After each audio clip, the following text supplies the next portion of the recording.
Good morning everyone. मेरा नाम है विशाल तिवारी और मैं जनरल ऑर्गेनिक केमिस्ट्री आपको लेके आ चुका हूं। तो कैसे हैं आप सब लोग? कमेंट्स में थोड़ी सी बारिश हार्ट्स की ज्यादा हो रही है आज, क्या बात है? क्या लेट रहना आपको पसंद है? आपको कैसा रिलैक्स मिल गया, मजा आ गया? मैंने तो इतने देर मैंने गाने सुन लिए, है ना? यही लगा होगा मैं थोड़ा और पास हो जाता हूं ताकि मैं आपके चैट देख सकूं। और आज बड़ी सर्दी है भाई, बहुत ज्यादा सर्दी है आज, है ना? मतलब क्या ही बताया जाए, है ना? सुबह सुबह मैं उठा लगभग आपको मैंने स्क्रीनशॉट डाला था कि मैं कब उठा। ठीक है, आपको मैंने स्क्रीनशॉट डाला था कि मैंने कब उठा मेरे चैनल पे। तो बच्चों, मैं 6:30 में उठ गया था। देखे ना आपने देखा था? हाँ। तो मैं वैसे 7:30 में प्लान किया था क्योंकि मैं 2 बजे सोया था। तो 2 बजे सोया था तो मैं सोचा था 5.5 घंटे सोऊंगा, 7:30 में जग जाऊंगा। वैसे 6 घंटे सोना होता है, बट ठीक है, आधे घंटे किसी दिन कम भी हो सकता है, नो डाउट। कहीं दिन में सो लेंगे, कहीं कैब कैब में जाते हुए सो लेंगे, कुछ कर लेंगे, ठीक है। बट मैं 6:30 6:40 से पहले 6:30 पे नींद खुली। मैंने सोचा यार 1 घंटे रुको, फिर 10 मिनट बाद फिर नींद खुल गया। मैंने कहा यार चलो फिर उठ जाते हैं। तो 6:50 के आसपास मैंने स्क्रीनशॉट डाला है और अच्छा लगा कि यार मैं अपने जो मैंने टारगेट सेट किया है उससे पहले मुझे भगवान ने मौका दिया आज, राइट? मुझे ऊपर वाले ने आज पहले मौका दिया है। तो अब मैं और ज्यादा काम करूंगा। मैं उठ के प्रॉपरली मस्त काम किया सुबह सुबह, है ना? हीटर चलाया, कंबल ओढ़ा, थोड़ी देर मेडिटेट किया, बहुत आनंद की सुख मिला, बहुत सुख मिला। फिर नहाया वहाया, फिर थोड़ा सा मतलब कंटेंट वेंटेंट बनाया, फिर नहाया, फिर अपना ब्रेकफास्ट किया। और मैं जानबूझ के यहाँ पे सोचा कि चलो यार आज थोड़ा सा वैसा पोर्शन फंसा हुआ है जो बहुत लंबा नहीं जाया जा सकता, बहुत छोटा नहीं जा सकता, मीडियम रेंज का आज सेशन होगा ना, बहुत बड़ा होगा ना बहुत छोटा होगा। बहुत सारी कंप्लेंट हो रही है ना कि सर IUPAC जब से आप स्टार्ट किए हो रोज 2 घंटे पढ़ा रहे हो। आज थोड़ा सा मिडिल का सेशन होगा, 1.5 घंटे का सेशन होगा आपका। और इसीलिए मैंने 15 मिनट्स लेट भी स्टार्ट किया, ठीक है। हाँ, कई लोग कह रहे हैं कि सर अब मैं भी करूंगी। हाँ, अगर आपको अपने आप को स्ट्रेच करना है, ज्यादा काम करना है, तो आप मैं अपने अपने टारगेट्स बनाया करो। मैं अपने टारगेट सेट करूंगा, आप अपने टारगेट सेट करो, दोनों मिलके करेंगे तो हो जाएगा, ठीक है। अकेले आप भी लॉस्ट हो जाते हो, अकेले मैं भी लॉस्ट हो जाता हूं, जैसे आप हो वैसे मैं हूं। तो बस मिलके करते हैं, है ना? चलिए बच्चों, तो और मैं बताता रहूंगा अपना अपना कि उस पे चैनल पे कि क्या क्या हुआ क्या क्या नहीं हुआ, ठीक है। उसी तरह से आपको रियलाइज होगा कि कैसे कैसे लाइफ जीना है, ठीक है, कैसे कैसे सक्सेस को के करीब जाना होता है, ठीक है। मैं कई बार जो सक्सेस बोलते हैं, करियर में बोलो, स्टूडेंट लाइफ में बोलो, मैं कई बार उसके वहां जा चुका हूं, तो मुझे पता है कैसे जाना है, ठीक है। तो मैं आपको लेके चलता हूं वहां तक। चलिए अब आते हैं बच्चों यहां पे जनरल ऑर्गेनिक केमिस्ट्री का लेक्चर नंबर 2 हम स्टार्ट कर रहे हैं। आज का जो हमारा टारगेट है बच्चों वो यही है, हमें रिएक्शन इंटरमीडिएट्स बेसिकली पढ़ना है और फिर इलेक्ट्रॉन डिस्प्लेसमेंट इफेक्ट की बात करनी है, जिसके अंदर हम पढ़ेंगे आज इंडक्टिव इफेक्ट, ठीक है। बहुत अमेजिंग चीज है, एकदम सीरियस होके और कंसंट्रेशन को ओपन करके, दिमाग ओपन करके। ठंडा पानी अगर है तो पी लीजिए, थोड़ा सा दिमाग में वो होगा, वरना आप गर्म पानी भी पी सकते हैं। चलिए, तो हम आते हैं बच्चों कि एक क्विक रिकैप के साथ हम स्टार्ट करते हैं आज की क्लास। एक क्विक रिकैप ये थी कि सर हमारे पास बॉन्ड फ्यूजन हमने आपको सबसे पहले पढ़ाया। हमने आपको क्या पढ़ाया था सर? हमने आपको बॉन्ड फ्यूजन कल आपको पढ़ाया था। कितने तरह के बॉन्ड फ्यूजन हो सकते थे? मैंने आपको बॉन्ड फिजन यानी कि बॉन्ड तोड़ने के कितने तरीके पढ़ाए थे, क्या आपको कोई आइडिया है? तो बॉन्ड फ्यूजन के बच्चों मेरे पास दो तरीके हैं। बॉन्ड फ्यूजन के मेरे पास दो तरीके हैं। कौन कौन से हैं? तो बॉन्ड फ्यूजन के दो तरीके हैं। एक है बेटा होमोलिटिक बॉन्ड फ्यूजन और एक है हेट्रोलिटिक बॉन्ड फ्यूजन। ये हमने कल पढ़ाया था। होमोलिटिक बॉन्ड फ्यूजन, ठीक है, होमोलाइटिक।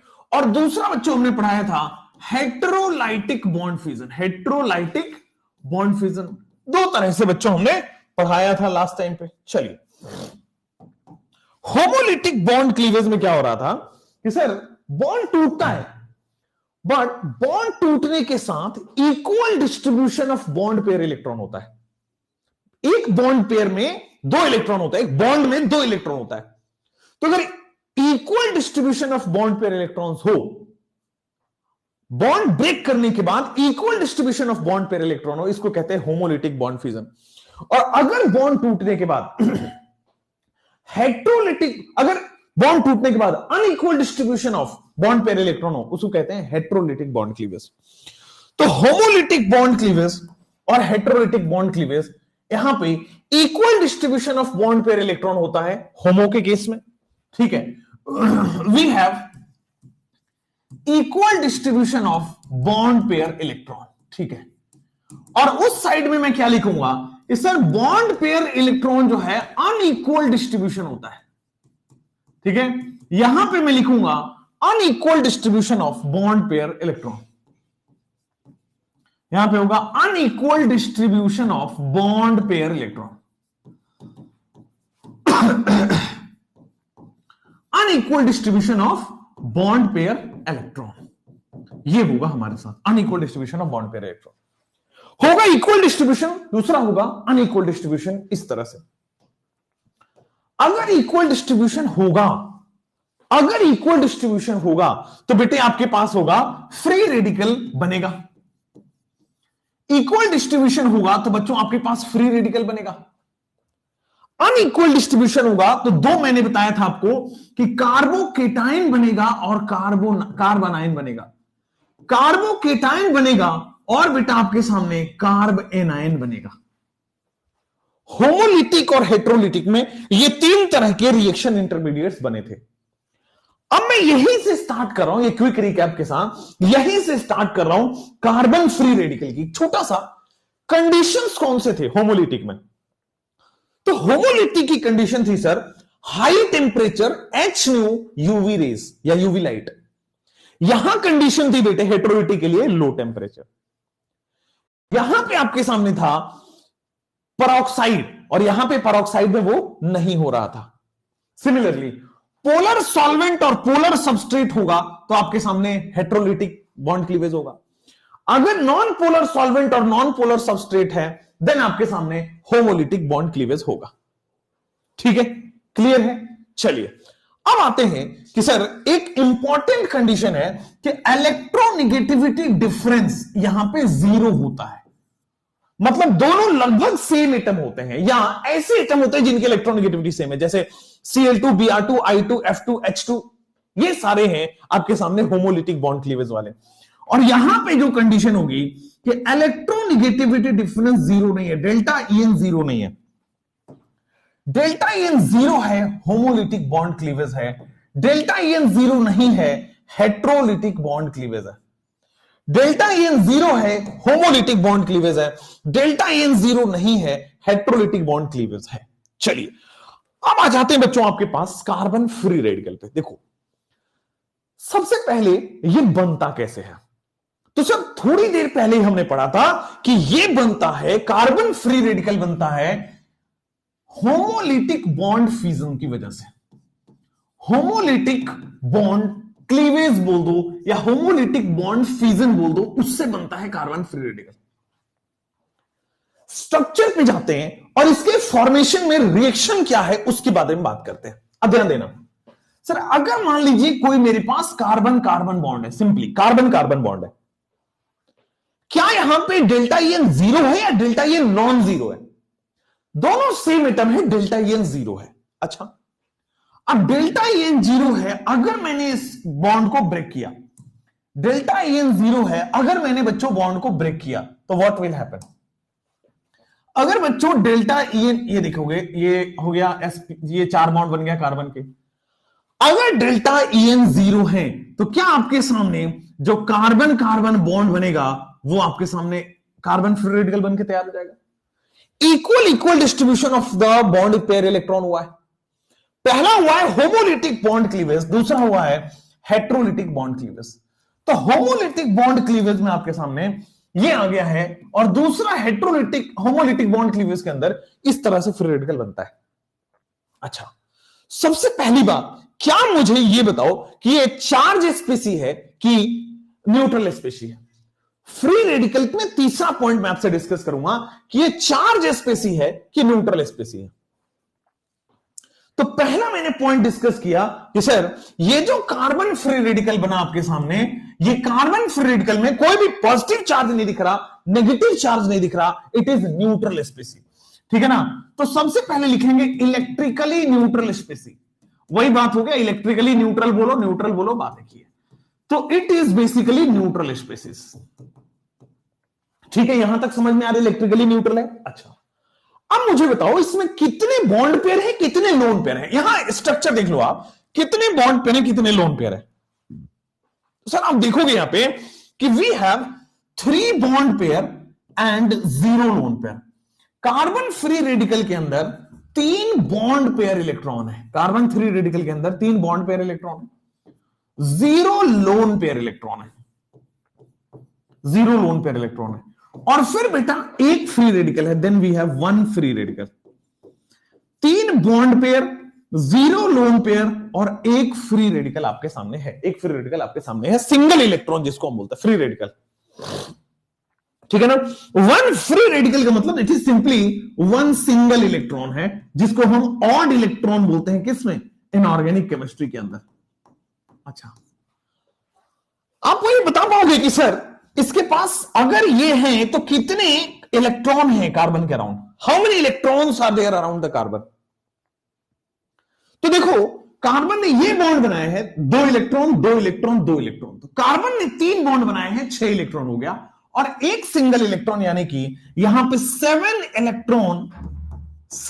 इलेक्ट्रॉन्स होते हैं। कहां पे होते हैं? कितने? कार्बन फ्री रेडिकल के अंदर वी हैव 7 इलेक्ट्रॉन्स। अच्छा, अब 7 इलेक्ट्रॉन है, कैसे पता चला? एक बॉन्ड में 2 इलेक्ट्रॉन, 3 बॉन्ड में 6 इलेक्ट्रॉन, और एक और सिंगल इलेक्ट्रॉन ऐड कर दो तो 7 इलेक्ट्रॉन है। अब 7 इलेक्ट्रॉन की वजह से अब मुझे बताओ ऑक्टेट कंप्लीट है कि इनकंप्लीट है? सर 8 इलेक्ट्रॉन होता तो ऑक्टेट कंप्लीट होता, 7 इलेक्ट्रॉन है, इसलिए मैं नेक्स्ट पॉइंट लिख देता हूं ऑक्टेट इनकंप्लीट। सर फिर मैं लिख देता हूं ऑक्टेट इनकंप्लीट, फिर मैं लिख देता हूं ऑक्टेट इनकंप्लीट। अच्छा, 8 इलेक्ट्रॉन है तो ऑक्टेट कंप्लीट होगा, 8 इलेक्ट्रॉन नहीं है तो ऑक्टेट इनकंप्लीट होने वाला है। अगर ऑक्टेट इनकंप्लीट है तो क्या मैं इसी को लिखूंगा इलेक्ट्रॉन डेफिशिएंट? अगर क्या मैं इसी को लिखूंगा इलेक्ट्रॉन डेफिशिएंट, इलेक्ट्रॉन की कमी है? देखो, ऑक्टेट कंप्लीट नहीं है तो इलेक्ट्रॉन डेफिशिएंट है, इलेक्ट्रॉन की कमी है। तो क्या अगर इलेक्ट्रॉन की कमी है तो ये अनस्टेबल होने वाला है? क्या अगर इलेक्ट्रॉन की कमी है तो अनस्टेबल होने वाला है ना? ऑक्टेट इनकंप्लीट है, डेफिशिएंट कमी है, अनस्टेबल है, एकदम सही है। अच्छा, अब मुझे बता दो कि सर अगर इलेक्ट्रॉन की कमी है तो इलेक्ट्रोफाइल होगा कि न्यूक्लियोफाइल होगा? इलेक्ट्रॉन की कमी है, इलेक्ट्रॉन लेना चाहेगा, इलेक्ट्रॉन लवर है, that means it is electrophile. तो octet incomplete, electron deficient, unstable, and then it is electrophile. बड़ी सिंपली कहानी आ गई है, इलेक्ट्रोफाइल। ठीक है, octet incomplete, electron deficient, unstable, electrophile. अब इसके बारे में 7वां पॉइंट, यार चलो ठीक है, सारी बातें आपने कह दी है, इसकी हाइब्रिडाइजेशन क्या है, इसका शेप क्या है? तो देखो, हाइब्रिडाइजेशन निकलता है bond pair plus lone pair से। Bond pair plus lone pair अगर आप निकालोगे तो 3 आ रहा है, bond pair plus lone pair आ रहा है तो 3 आ रहा है, यानी कि sp2 हाइब्रिडाइजेशन आ रहा है। Bond pair plus lone pair, sir sp2 hybridisation आ रहा है। अच्छा, sp2 हाइब्रिडाइजेशन की वजह से क्या मैं इसको प्लेनर बोलूं कि नॉन प्लेनर बोलूं? sp2 हाइब्रिडाइजेशन है तो सर ट्राइगोनल प्लेनर बोल दो, to be precise. Trigonal planar हो जाएगा, यहां पे कोई दिक्कत नहीं। हाँ या ना, हाँ या ना। अब ये प्लेनर स्ट्रक्चर है, लेट्स ड्रॉ दिस स्ट्रक्चर। एक एक करके पूरा सीक्वेंस दिमाग में बैठाएंगे। अब ये चूंकि प्लेनर शेप है, प्लेनर स्ट्रक्चर बोल दो। अब इसका लेट्स ड्रॉ द स्ट्रक्चर। होता क्या है ध्यान दीजिएगा, अभी मैं पूरा इसका इलेक्ट्रॉनिक कॉन्फ़िगरेशन बताऊंगा। कार्बन के पास बेटे बचे हैं 3, पेन चेंज करके स्ट्रक्चर बना दो। कार्बन के पास 3, इसके पास देखोगे बॉन्ड बन रहा है। तो पहला बॉन्ड, दूसरा बॉन्ड, तीसरा बॉन्ड, 3 बॉन्ड बन चुका है। कार्बन के पास बेटे 3 बॉन्ड बन चुका है। ये आपके सामने रहा इलेक्ट्रॉन्स। कार्बन के पास 3 बॉन्ड बन गया है और उसके पास एक ऑड इलेक्ट्रॉन है। वेरी सिंपली, यस, कार्बन के पास 3 बॉन्ड बन चुका है और एक यहां पे फ्री इलेक्ट्रॉन या ऑड इलेक्ट्रॉन, जिसको हम बोल सकते हैं 7th इलेक्ट्रॉन अनस्टेबल, जिसको हम बोल रहे हैं। ठीक है, तो ये इसका स्ट्रक्चर हो गया। आइए अब मैं थोड़ा सा इसका इलेक्ट्रॉनिक कॉन्फ़िगरेशन लिख के बताता हूं। कार्बन का इलेक्ट्रॉनिक कॉन्फ़िगरेशन होता है 1s2 2s2 and 2p2, 2 2 4 2 6। Carbon का 2 2 4 2 6 है ना सर। इनर इलेक्ट्रॉन को छोड़ देंगे, इनर इलेक्ट्रॉन बॉन्ड में पार्टिसिपेट नहीं करता है, इनर इलेक्ट्रॉन रिएक्शन में पार्टिसिपेट नहीं करता है। तो अब हम आउटर इलेक्ट्रॉन पे आते हैं, 2s2 2p2 पे। तो आउटर इलेक्ट्रॉन में बेटा ये है आपके सामने 2s2 एंड ये है बेटा आपके सामने 2p2। आउटर इलेक्ट्रॉन में बेटा ये है 2s2 एंड ये है आपके सामने 2p2। क्या 2 बॉन्ड यहां पे बन रहा है सिंपली? हां, लेकिन यहां पे ध्यान दीजिएगा, कार्बन 3 बॉन्ड बना रहा है। तो 3 बॉन्ड बनाने के लिए हमें एक्साइटेड स्टेट में लेके जाना होगा। कार्बन ग्राउंड स्टेट में मैक्सिमम 2 बॉन्ड बना सकता है। तो let's take it to excited state. Carbon ground state की बात करो, ग्राउंड स्टेट में 2 ही बॉन्ड बना सकता है। तो तीसरा बॉन्ड के लिए एक्साइटेड स्टेट में लेके जाना पड़ेगा। तो एक्साइटेड स्टेट में आइए, यहां पे आइए, ये जो s का इलेक्ट्रॉन है वो p में ट्रांसफर हो जाएगा। ये जो s का इलेक्ट्रॉन है बच्चे, वो p में ट्रांसफर हो जाएगा। अब आइए सर, देखो पहला बॉन्ड मुझे यहां से बनता हुआ नजर आ रहा है, 3 बॉन्ड बनाना है। दूसरा बॉन्ड मुझे यहां से नजर आ रहा है, तीसरा बॉन्ड मुझे यहां पे नजर आ रहा है। और ये जो ऑड इलेक्ट्रॉन है, p ऑर्बिटल में ऑड इलेक्ट्रॉन है, यही फ्री रेडिकल का काम करता है। ये जो ऑड इलेक्ट्रॉन है यही फ्री रेडिकल का काम करता है। अगर कार्बन, देखो वैसे तो एक्साइटेड स्टेट में वो 4 बॉन्ड बना सकता है, बट अगर मान लीजिए किसी केस में 3 ही बॉन्ड बन पाया, तो एक ऑड इलेक्ट्रॉन यही फ्री रेडिकल p ऑर्बिटल में दिखता है।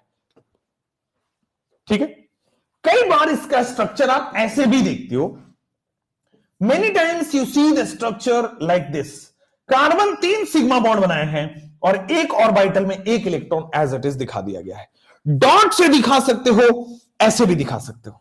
इसका स्ट्रक्चर डिफरेंट डिफरेंट तरीकों में आपके पास बनाया होता है। ये सर आपके सामने कार्बन फ्री रेडिकल का हो गया। इसके स्ट्रक्चर 1000 तरीकों से बना सकते हो, उनमें से कुछ एक तरीके मैंने आपको बता दिए। ठीक है, समझ में आया? कई कुछ नहीं, क्या आप कंप्लीट ऑर्गेनिक पढ़ाएंगे? नहीं, हमने इनऑर्गेनिक भी कंप्लीट थोड़ी ना कराया था, और बायोलॉजी भी थोड़ी कंप्लीट होती है संकल्प भारत में, और फिजिक्स में थोड़ी कंप्लीट हो रही है। हम एक एक 2-2 चैप्टर पढ़ाते हैं बेटा, है ना। आइए अब आपके सामने बेटा ये ग्राउंड स्टेट है, एक्साइटेड स्टेट है। ग्राउंड स्टेट में 3 ही बॉन्ड बनता है और एक फ्री रेडिकल होता है। समझ में आया? कई लोग कह रहे हैं हाँ यार सर, है ना, सही तो बोल रहे हो। आओ सर, कार्बन फ्री रेडिकल की ये इतनी सारी स्पेसिफिकेशंस हैं, इतनी सारी स्पेसिफिकेशंस हैं।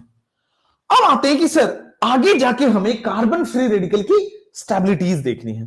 तो आगे जाके कार्बन फ्री रेडिकल की स्टेबिलिटी देखनी है, यहीं पे डिस्कस करते चलते हैं कार्बन फ्री रेडिकल की स्टेबिलिटी, है ना। यहीं पे डिस्कस करते चलते हैं कि यार कार्बन फ्री रेडिकल की स्टेबिलिटी, कौन सा पॉइंट था ये? 8 पॉइंट हो गए थे ना, 8 पॉइंट हो गया था। लेट्स गो टू द बच्चे 9th point. Carbon free radical की स्टेबिलिटी कैसे देखोगे?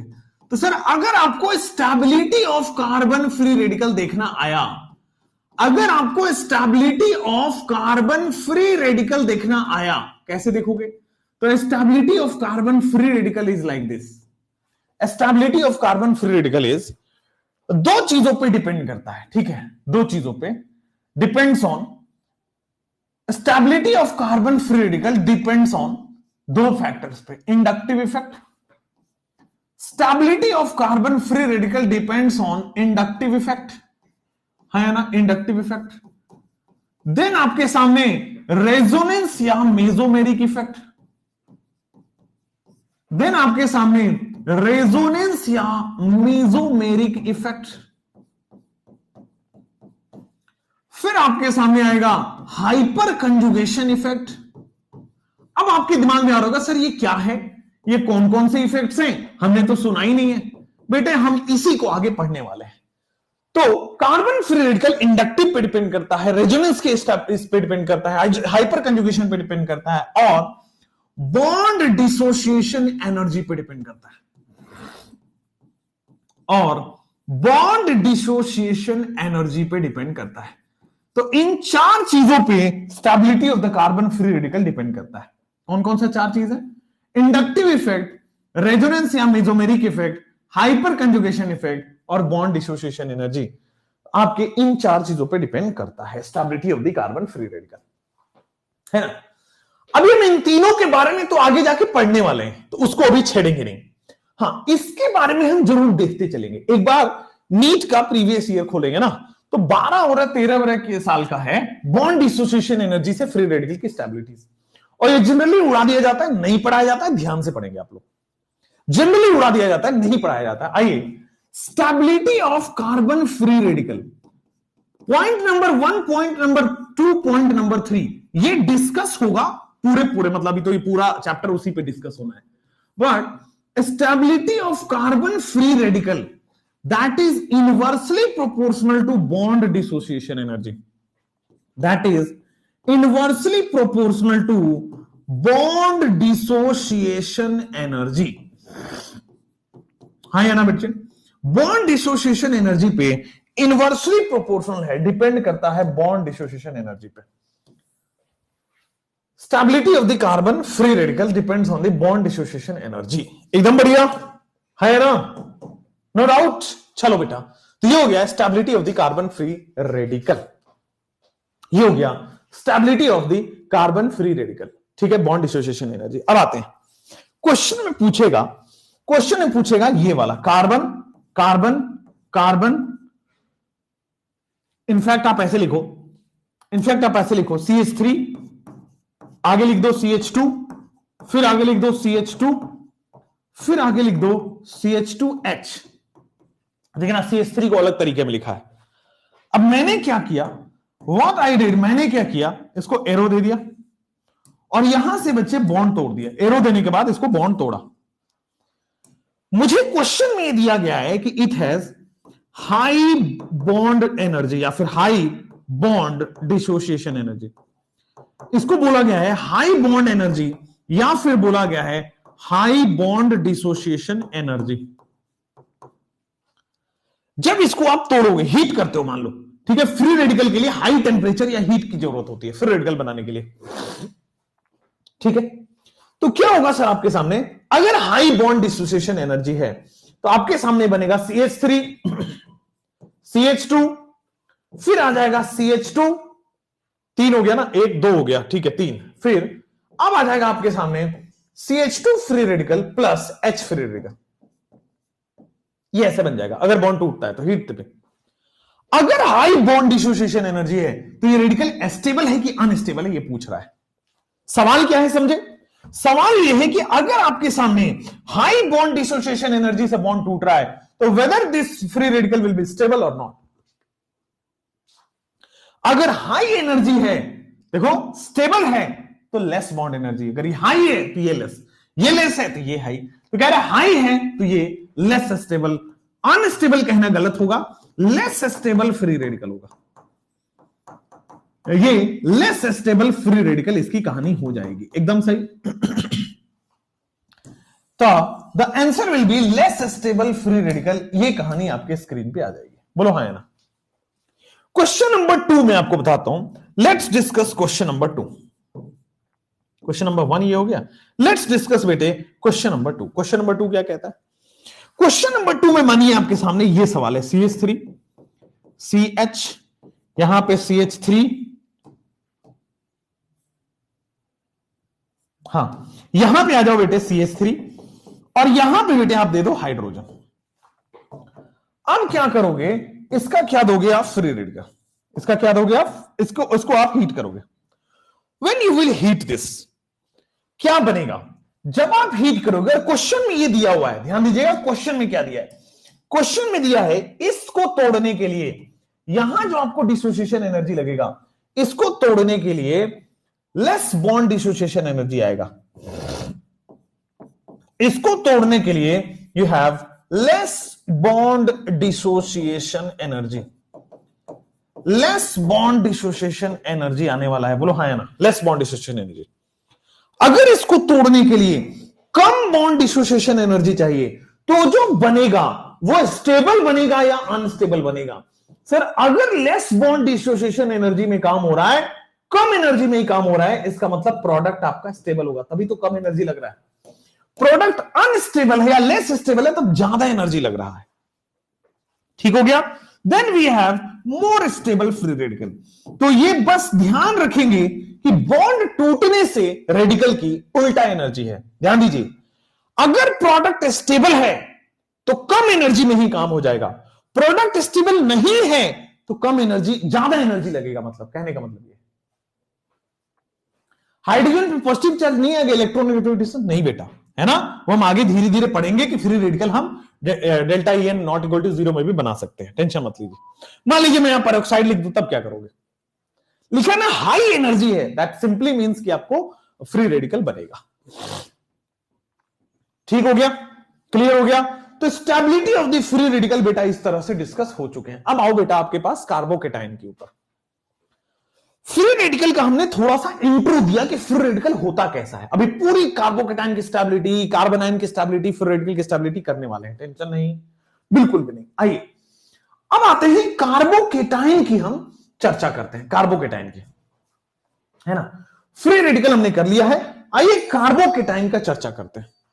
तो कार्बोकेटाइन हमने आपको बताया है कि मान लीजिए मेरे पास कोई ये कार्बोकेटाइन, जैसे जैसे फ्री रेडिकल चला ना वैसे वैसे चलाते हैं। हाँ, कार्बोकेटाइन में आपके पास होमोलिटिक बॉन्ड क्लीवेज है कि हेट्रोलिटिक? पहला पॉइंट कार्बोकेटाइन में आने वाला है हेट्रोलाइटिक बॉन्ड क्लीवेज। पहला पॉइंट आने वाला है हेट्रोलाइटिक बॉन्ड क्लीवेज। अच्छा जी, हेट्रोलाइटिक बॉन्ड क्लीवेज है। अच्छा, हेट्रोलाइटिक बॉन्ड क्लीवेज के साथ साथ कैसा होगा? मान लीजिए ये कार्बन है, इसके पास ऑलरेडी एक 3 बॉन्ड बन रहा है और एक एलिमेंट ई से जुड़ा हुआ है, एलिमेंट ई। ध्यान दीजिएगा, एलिमेंट ई है। ये रहे कि ये element E more electronegative than carbon. Element E जो है more electronegative than carbon, carbon से ज्यादा इलेक्ट्रोनेगेटिव हो। अगर फिर मैं इसको क्या करता हूं, हीट करता हूं, देन अगर मैं इसको हीट करता हूं तो क्या बनेगा? तो आपके सामने सर अगर मोर इलेक्ट्रोनेगेटिव है ये, तो इस पे चला जाएगा माइनस चार्ज, मोर इलेक्ट्रोनेगेटिव पे माइनस चार्ज, और लेस इलेक्ट्रोनेगेटिव पे बेटा प्लस चार्ज आ जाता है। बोलो हाँ या ना, लेस इलेक्ट्रोनेगेटिव पे प्लस चार्ज। यानी कि यहां पे अनइक्वल डिस्ट्रीब्यूशन हुआ है, दोनों इलेक्ट्रॉन जो है वो ई लेके चला गया और एक भी इलेक्ट्रॉन इसके पास नहीं बचा, दैट मींस प्लस चार्ज। दोनों इलेक्ट्रॉन माइनस चार्ज का मतलब यहां पे देखो, एक बॉन्ड पेयर का इलेक्ट्रॉन है, एक एक्स्ट्रा इलेक्ट्रॉन लेके भाग आया, ई माइनस। चलो बहुत बढ़िया, मोर इलेक्ट्रोनेगेटिव देन कार्बन। अब एक एक करके डिस्कस करते हैं, जैसे जैसे हमने कार्बन फ्री रेडिकल में डिस्कस किया है, ये इलेक्ट्रिकली न्यूट्रल है कि क्या है? तो sir this is positively charged species. Now electrically neutral species नहीं है, carbocation is a positively charged species. अब इसमें बताओ कितने बॉन्ड पेयर हैं, कितने लोन पेयर हैं और कितने फ्री रेडिकल हैं? How many bond pair, how many lone pair and how many free radical are there? तो सर केवल 3 बॉन्ड बनाए इसमें, और कोई चीज नहीं, ओनली 3 बॉन्ड्स आर देयर। एक बॉन्ड में 2 इलेक्ट्रॉन, 3 बॉन्ड में 6 इलेक्ट्रॉन। तो यहां पे पॉइंट नंबर 4 आ जाएगा कि सर इस कार्बोकेटाइन में वी हैव 3 बॉन्ड पेयर। इस कार्बोकेटाइन में we have 3 bond pair, we have 0 lone pair. We have 3 bond pair and we have 0 lone pair. That's it. और एक पॉजिटिव चार्ज है, वो हमने देख लिया, पॉजिटिवली चार्ज स्पेस है। 3 बॉन्ड पेयर 0 लोन पेयर। अगर 3 बॉन्ड पेयर 0 लोन पेयर है, आप मुझे बताओ कितने इलेक्ट्रॉन आएंगे? तो सर अगला पॉइंट में लिख देता हूं कि यहां पे केवल और केवल 6 इलेक्ट्रॉन आ पाएंगे। यहां पे केवल और केवल बेटा 6 इलेक्ट्रॉन है। ऑक्टेट के लिए 8 होना चाहिए, है कितना? 6, यानी कि 2 इलेक्ट्रॉन की कमी है, यानी कि 6 इलेक्ट्रॉन होने की वजह से बेटा इलेक्ट्रॉन डेफिशिएंट है। 6 इलेक्ट्रॉन होने की वजह से इलेक्ट्रॉन डेफिशिएंट है। इसी को बेटा अनस्टेबल कहते हैं, इसी को इलेक्ट्रॉन डेफिशिएंट है, अनस्टेबल है। अब इलेक्ट्रोफाइल है कि न्यूक्लियोफाइल है? सर अगर इलेक्ट्रॉन की कमी है तो इलेक्ट्रॉन लवर होगा, दैट इज इलेक्ट्रोफाइल। अगर इलेक्ट्रॉन की कमी है तो इलेक्ट्रॉन लवर होगा, that means it is simply electrophile. हाँ या ना? That means simply it is electrophile. बढ़िया। 7th पॉइंट क्या है वहां पे? सर 7th पॉइंट है हाइब्रिडाइजेशन और शेप। फिर शेप ड्रॉ करेंगे, है ना? शेप ड्रॉ करेंगे, जल्दी से आइए। तो सर आप हाइब्रिडाइजेशन के बारे में बताइए। हाइब्रिडाइजेशन इसका क्या है? केवल 3 बॉन्ड पेयर है, दैट मीन्स sp2 हाइब्रिडाइजेशन। और अगर sp2 हाइब्रिडाइजेशन है, अगर sp2 हाइब्रिडाइजेशन है, then it is trigonal planar shape. अगर sp2 हाइब्रिडाइजेशन है, then it is trigonal planar shape. अगर sp2 हाइब्रिडाइजेशन है, then it is trigonal planar shape. अच्छा जी, ट्राइगोनल प्लेनर शेप है, ठीक है। अगर sp2 हाइब्रिडाइजेशन है, then it is trigonal planar shape. तो आइए अब sp2 हाइब्रिडाइजेशन और ट्राइगोनल प्लेनर बताते हैं। इसका जब आप शेप बनाओगे बेटे, तो आपके पास कुछ इस तरह से आएगा। कार्बन जो है वो ट्राइगोनल प्लेनर बना रहा है, और पॉजिटिव चार्ज है इसके ऊपर, और पॉजिटिव चार्ज है। कार्बन 3 सिग्मा बॉन्ड बना रहा है और इसके पास पॉजिटिव चार्ज है। क्या इसके पास चौथा इलेक्ट्रॉन? जो चौथा इलेक्ट्रॉन था वो लॉस हो चुका है। ध्यान दीजिए, फ्री रेडिकल और यहां में क्या डिफरेंस है? The only difference between free radical और यहां में, ध्यान दीजिएगा सर, ये जो चौथा इलेक्ट्रॉन है वो यहां नहीं है, लॉस हो चुका है, ठीक है। यहां लॉस हो चुका है। तो बेटे यहां पे आइएगा, sp2 हाइब्रिडाइजेशन ट्राइगोनल प्लेनर, चौथा इलेक्ट्रॉन लॉस हो चुका है, तो जो ऑर्बिटल बनेगा p ऑर्बिटल वो खाली है। या फिर आप इसको ऐसा दिखाओगे, जो ऑर्बिटल बनेगा p ऑर्बिटल वो आपके सामने बेटे खाली है, ठीक है ना। जो ऑर्बिटल बनेगा p ऑर्बिटल वो आपके सामने खाली है। और हां, कार्बोकेटाइन आप दिखा दीजिए, ठीक है। इलेक्ट्रॉन डेफिशिएंट वगैरह हो ही गया है। अब आगे देखिए, नेक्स्ट पॉइंट इज, हाँ एक लास्ट पॉइंट, एक 8वां पॉइंट आपके पास आएगा कि सर 9th पॉइंट, सर ये पैरामैग्नेटिक है कि डायामैग्नेटिक है? जल्दी से बताइए, पैरामैग्नेटिक है कि डायामैग्नेटिक है? देखो इसके पास ये दोनों इलेक्ट्रॉन पेयर्ड है, ये भी पेयर्ड है, ये भी पेयर्ड है। अनपेयर्ड इलेक्ट्रॉन तो है ही नहीं। यहां पे अगर अनपेयर्ड इलेक्ट्रॉन नहीं है, तो क्या मैं बेटा इसको डायामैग्नेटिक स्पेशीज लिख सकता हूं कि नहीं लिख सकता हूं? बिल्कुल लिख सकता हूं। क्या मैं इसको डायामैग्नेटिक स्पेशीज लिख सकता हूं? अमेजिंग तरीके में लिख सकता हूं, कोई दिक्कत वाली बात नहीं होगी, हाँ या ना? चलिए अब इसके बाद हम ऊपर चल लेते हैं वापस। यहां पे 9th पॉइंट हम यहां फिर से डिस्कस करते हैं। 9th पॉइंट, सर यहां पे जो है कार्बन फ्री रेडिकल, वो डाया है कि पैरा है? अब फ्री रेडिकल में आओगे तो सर ये तो, ये देखो, ये बॉन्डेड है, पेयर है, बट ये फ्री इलेक्ट्रॉन है। अगर फ्री इलेक्ट्रॉन है तो बेटा पैरामैग्नेटिक होगा। अगर फ्री इलेक्ट्रॉन है तो बच्चों पैरामैग्नेटिक होने वाला है। अगर फ्री इलेक्ट्रॉन है तो बच्चों पैरामैग्नेटिक होने वाला है। तो डाया नहीं है, पैरा है ये वाला, और फ्री रेडिकल पैरा है, कार्बोकेटाइन डाया है। चलो यहीं पे मैं 10th पॉइंट डिस्कस करूंगा। मुझे बताओ इसकी स्टेबिलिटी किस चीज पे डिपेंड करेगी? अगेन जब हम इसकी स्टेबिलिटी पढ़ाएंगे आगे जाके, आज ही पढ़ाने वाले हैं, तो स्टेबिलिटी बेटा इंडक्टिव इफेक्ट आज पढ़ाएंगे, इंडक्टिव इफेक्ट पे डिपेंड करेगी। आगे जाके हम देखेंगे सर रेजोनेंस या मीजोमेरिक इफेक्ट पर डिपेंड करेगी, रेजोनेंस या मीजोमेरिक इफेक्ट पर डिपेंड करेगा। सर रेजोनेंस या मीजोमेरिक इफेक्ट के बाद हाइपर कंजुगेशन इफेक्ट पर डिपेंड करेगा, ठीक है ना, हाइपर कंजुगेशन इफेक्ट पर डिपेंड करेगा। एक और इफेक्ट होता है इलेक्ट्रोमेरिक, वो सबसे लास्ट में ना एक साथ जाके पढ़ा दूंगा, टेंशन नहीं लेना उसका। तो 10 पॉइंट्स में पूरा कार्बोकेटाइन कार्बोनाइन फ्री रेडिकल में अभी होगा। आइए कार्बोनाइन की डिस्कशन करते हैं, यहां तक ठीक है, लिखा चुके हैं? नहीं बेटा नहीं लिखाए हैं इसको, ठीक है ना। आइए अब इसमें एक पॉइंट और बचता है, that is rearrangement is possible, वो आगे जाके पढ़ाएंगे। केवल एक ऐसा इंटरमीडिएट है, नोट लिखेंगे, the only rearrangement, the only reaction intermediate जिसका रीअरेंजमेंट पॉसिबल है वो कार्बोकेटाइन है, ठीक है ना। नोट लिखे लिखेंगे, ओनली रिएक्शन इंटरमीडिएट, अगर सीधा लिखो carbocation is the only reaction intermediate, carbocation is the only reaction intermediate, carbocation केवल और केवल ऐसा रिएक्शन इंटरमीडिएट है, carbocation is the only reaction intermediate, carbocation is the only reaction intermediate, ठीक है भाई। Carbocation is the only reaction intermediate which rearrangement is possible. अच्छा ये रीअरेंजमेंट क्या है? तो बेटा ये रीअरेंजमेंट के लिए आपको वेट करना पड़ेगा हाइड्रोकार्बन चैप्टर के लिए, ठीक है ना, ऑफ विच आइसोमेरिज्म में भी आ जाएगा एक बार, बट हाइड्रोकार्बन में आपके पास क्लैरिटी में ये समझ आ जाएगा, ठीक है। अभी नोट डाउन कर लीजिए, हाइड्रोकार्बन तक वेट करिए, ओके है। लुईस एसिड है वो हम लिखवा चुके हैं, फ्री रेडिकल भी लुईस एसिड है और कार्बोकेटाइन भी लुईस एसिड है, दोनों ही लुईस एसिड है, बिल्कुल उसके बारे में टेंशन मत लीजिए। जब कार्बोकेटाइन वगैरह हो गया है, नेक्स्ट विल गो फॉर कार्बोनाइन।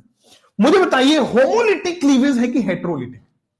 तो सर कार्बोकेटाइन हो कार्बोनाइन हो दोनों ही हेट्रोलिटिक होते हैं, केवल फ्री रेडिकल वाले होमोलिटिक थे। तो हेट्रोलिटिक बॉन्ड फ्यूजन बोल दो, हेट्रोलिटिक बॉन्ड क्लीवेज बोल दो, बात एक ही है क्या?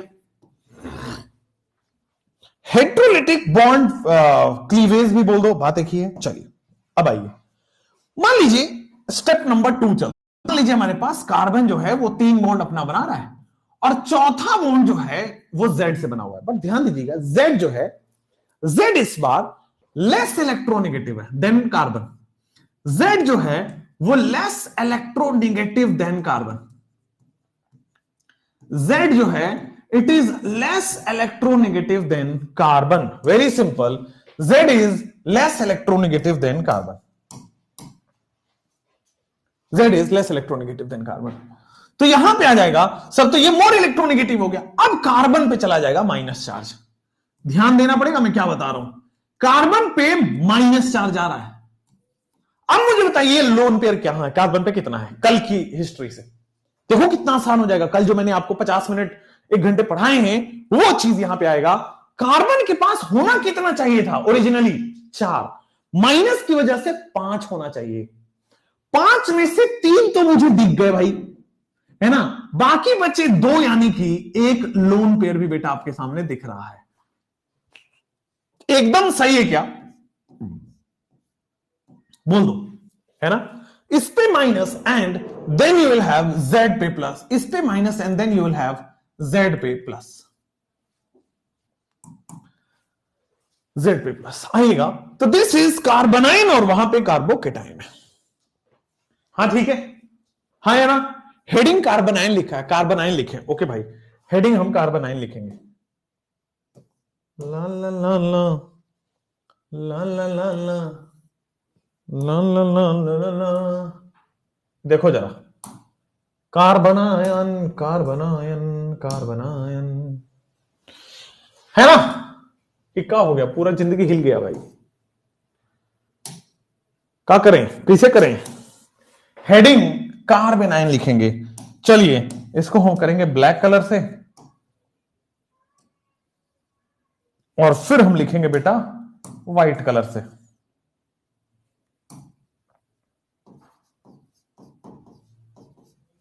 चलिए अब आपके सामने बन गया है कार्बन पे माइनस चार्ज।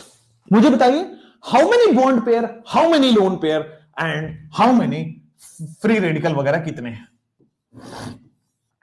तो सर इसमें जो थर्ड पॉइंट है वो यहीं पे आके फंस रहा है कि सर इसमें 3 बॉन्ड पेयर है, वी हैव 3 बॉन्ड पेयर, और लोन पेयर कितना है, तो 3 bond pair plus 1 lone pair, बस 3 bond pair plus 1 lone pair. अच्छा, थर्ड पॉइंट से पहले ये नेगेटिवली चार्ज्ड स्पेशी है, न्यूट्रल स्पेशी नहीं है, this is negatively charged species. ठीक है, कार्बोकेटायन पॉजिटिवली चार्ज था, ये नेगेटिवली चार्ज्ड स्पेशी है। ठीक है भाई, नेगेटिवली चार्ज्ड स्पेशीज।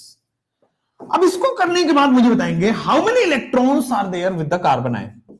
कार्बोनाइन में कितने इलेक्ट्रॉन्स हैं? तो मैंने देखा 3 बॉन्ड पेयर यानी कि 6 इलेक्ट्रॉन, 1 लोन पेयर यानी कि 2 इलेक्ट्रॉन यानी कि 8 इलेक्ट्रॉन।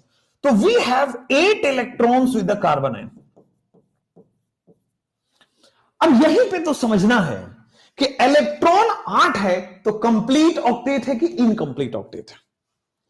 हां, अब इलेक्ट्रॉन 8 है, therefore we have simply octet complete है। सिंपल, 8 इलेक्ट्रॉन को बोलते हैं ऑक्टेट कंप्लीट, 8 से कम है तो इट इज ऑक्टेट इनकंप्लीट। चलिए अब अगर ऑक्टेट कंप्लीट है, फिर देखिएगा नेगेटिवली चार्ज स्पेसी है, तो इलेक्ट्रॉन रिच बोलूं कि इलेक्ट्रॉन डेफिशिएंट बोलूं? नेगेटिवली चार्ज स्पेशी की वजह से मैं इसको इलेक्ट्रॉन रिच बोलूं या इलेक्ट्रॉन डेफिशिएंट बोलूं, it will B negatively charge वाले सारे के सारे इलेक्ट्रॉन रिच स्पेशीज होते हैं। अगर इलेक्ट्रॉन रिच है तो मैं इसको इलेक्ट्रोफाइल बोलूं कि न्यूक्लियोफाइल बोलूं? अगर इलेक्ट्रॉन रिच है बेटा ये डोनेट करेगा, donors will be nucleophile. Lone pair वाले और नेगेटिव चार्ज वाले न्यूक्लियोफाइल्स होते हैं, दे आर न्यूक्लियोफाइल्स। आप इसको लुइस बेस भी कहते हो। चलो 7th पॉइंट आपके पास आते हैं कि सर ये सारी चीजें ठीक है, हाइब्रिडाइजेशन बता दो। एक जो है वो लोन पेयर है, 3 तो आपके सामने बॉन्ड पेयर है और एक जो है वो लोन पेयर है। क्यों? क्योंकि माइनस चार्ज आने की वजह से 1 इलेक्ट्रॉन बढ़ गया। कार्बन पे 5 इलेक्ट्रॉन कैसे आया? आपका सवाल यही है ना, क्योंकि कार्बन पे 4 इलेक्ट्रॉन है, माइनस की वजह से 5 इलेक्ट्रॉन आ गया। ठीक है, अब ध्यान देना टेट्राहेड्रल तो इसकी ज्योमेट्री है, ध्यान देना टेट्राहेड्रल तो इसकी ज्योमेट्री है, बट अगर कार्बोनाइन की कोई शेप पूछे, बेसिकली हम शेप डिस्कस करें, शेप क्या होगा, कार्बोनाइन की कोई शेप पूछे तो लोन पेयर छुपा दो, तो क्या ये पिरामिडल दिख रहा है? लोन पेयर छुपाने से बेटा पिरामिडल भी आपके स्क्रीन पे दिख रहा है, लोन पेयर छुपाने से पिरामिडल दिख रहा है।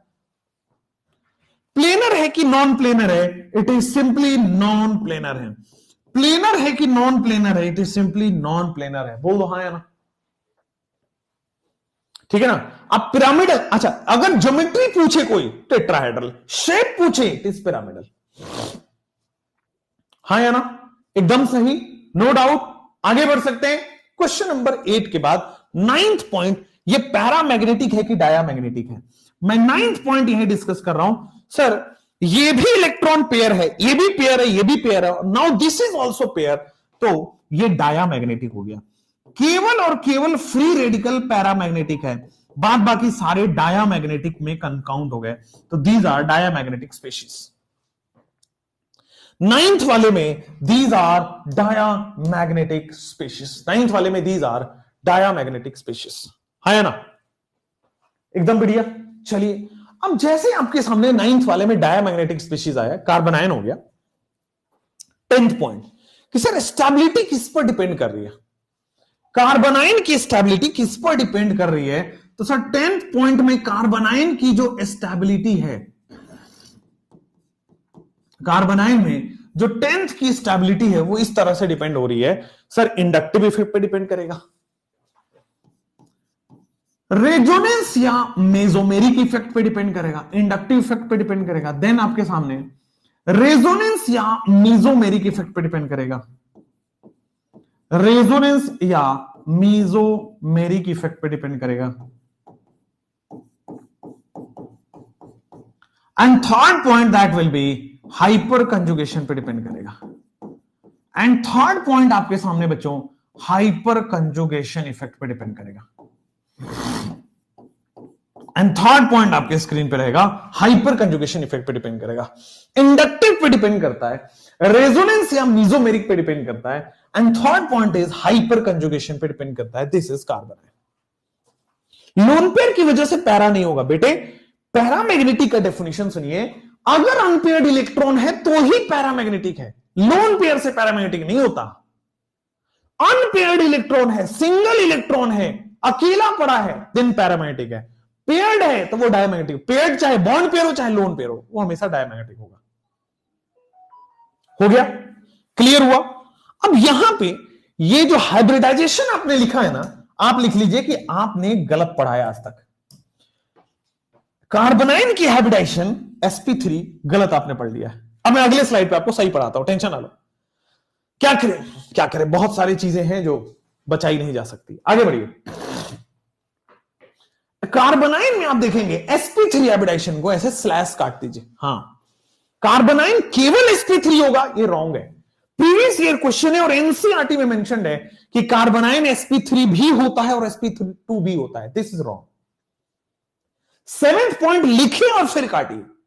तो कार्बोनाइन की हाइब्रिडाइजेशन जो होता है स्पेशल टाइप का है।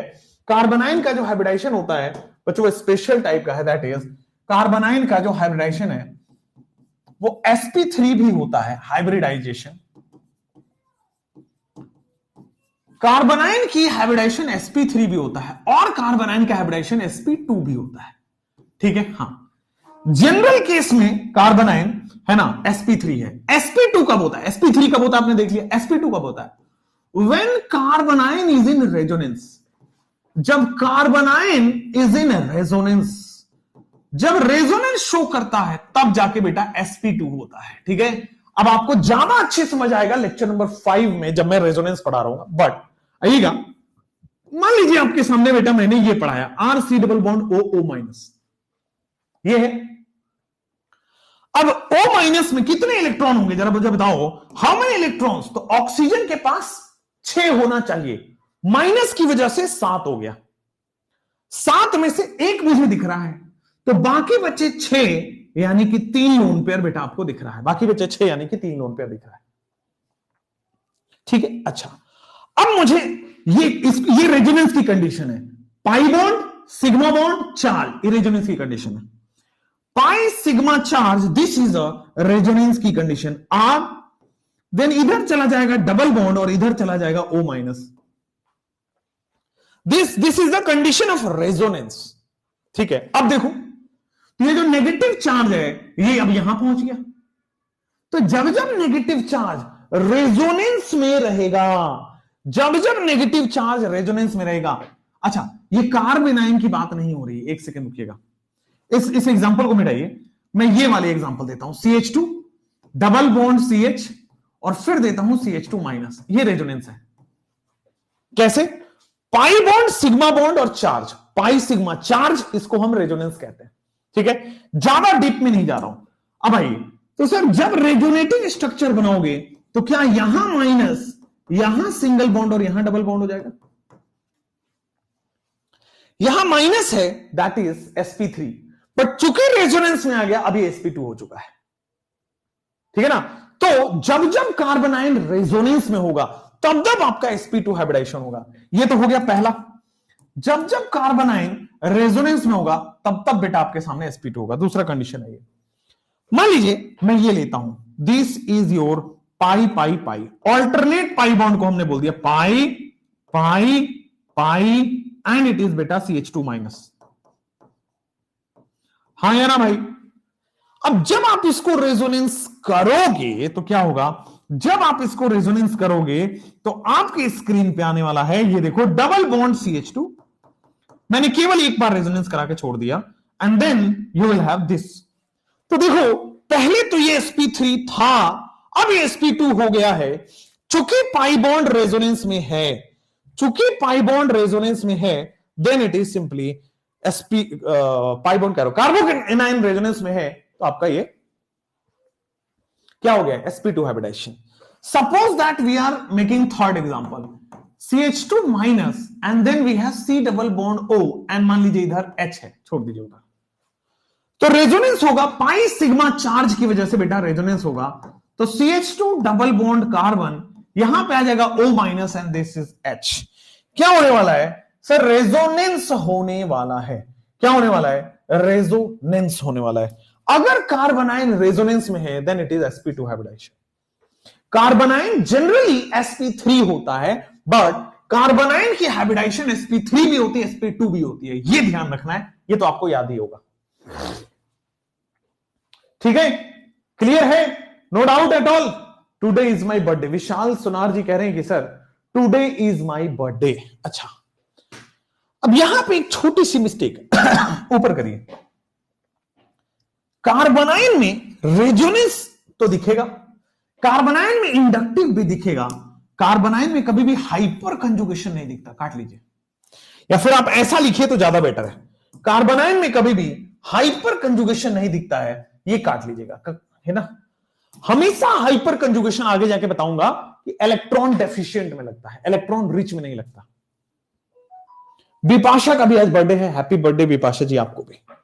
तो कार्बोकेटाइन हो चुका है, कार्बोनाइन हो चुका है, क्लियर है ना। चलिए, तो दिस इज कार्बोकेटाइन हो गया, कार्बोनाइन हो गया। आइए now we will go for inductive effect. उससे पहले हम पढ़ते हैं इलेक्ट्रॉन डिस्प्लेसमेंट इफेक्ट। एक पार्ट आपका जीओसी का ना फिनिश हुआ, मॉड्यूल 1 जिसको हम बोलते हैं जीओसी का, एक लेक्चर 2 लेक्चर, वो पार्ट आपका फिनिश हुआ। पता है क्या, मैंने आपको सबसे पहले फॉर्मल चार्ज पढ़ाया, formal charge and lone pair पढ़ाया, फिर मैंने आपको सबस्ट्रेट रिएजेंट पढ़ाया, इलेक्ट्रोफाइल न्यूक्लियोफाइल पढ़ाया, then we came for reaction intermediates. उसके बाद हम पढ़ रहे हैं बेटा इलेक्ट्रॉन डिस्प्लेसमेंट इफेक्ट। आज किसका, नीरज का भी बर्थडे है, बहुत बढ़िया। महादेव दास का भी बर्थडे है, बहुत बढ़िया। तो सब लोगों का आज बर्थडे है बेटा, यस, हैप्पी बर्थडे बेटा सब लोगों को, है ना। महादेव हैं और जितने भी लोग हैं, सब लोगों का, जितने जितने हैं सब बर्थडे, एक एक करके बोलोगे इससे बढ़िया एक साथ सबको बर्थडे। ठीक है sir, you are rocking like the rock star, thank you so much. बेटा ये लैग की इशू, इसमें मैं बार बार इन्फॉर्म कर रहा हूं, बट हाँ कोई बात नहीं। यस अनुभव, हैप्पी बर्थडे, आपका भी बर्थडे आज। बहुत सारे आज ही हुए थे क्या, आज क्या 4 दिसंबर, ऐसा क्या क्या खास है भाई, आज के सारे महान लोग आज ही पैदा हुए हैं, है ना। तो आपको पता ही है महान लोग 30 नवंबर को पैदा हुए थे, मैं उस दिन हुआ था, जिन लोगों को नहीं पता उनको बता देते। चलिए अब आते बेटा नेक्स्ट, हम आते हैं इलेक्ट्रॉन डिस्प्लेसमेंट इफेक्ट पे। इलेक्ट्रॉन डिस्प्लेसमेंट इफेक्ट आपके पास क्या है, सबसे पहले इसको समझेंगे। What is electron displacement effect. देखो ऑर्गेनिक कंपाउंड में किसी बॉन्ड के अंदर इलेक्ट्रॉन के शिफ्ट होने से, इलेक्ट्रॉन के मूव होने से कुछ इफेक्ट्स देखी गई, और उसी को इलेक्ट्रॉन डिस्प्लेसमेंट इफेक्ट के अंदर पढ़ते हैं। फिर से सुनिएगा गौर से, ऑर्गेनिक कंपाउंड में किसी बॉन्ड के अंदर इलेक्ट्रॉन के शिफ्ट होने से या इलेक्ट्रॉन के कंप्लीटली मूव करने से कुछ इफेक्ट्स देखी गई, और उन्हीं इफेक्ट्स को हम कहते हैं इलेक्ट्रॉन डिस्प्लेसमेंट इफेक्ट्स। ठीक है ना, क्लियर है ना, यस। इलेक्ट्रॉन डिस्प्लेसमेंट इफेक्ट्स कौन कौन से आपके सामने, 4 हैं बेटा। इंडक्टिव इफेक्ट, पहला पढ़ना है आपको इंडक्टिव इफेक्ट, इंडक्टिव इफेक्ट।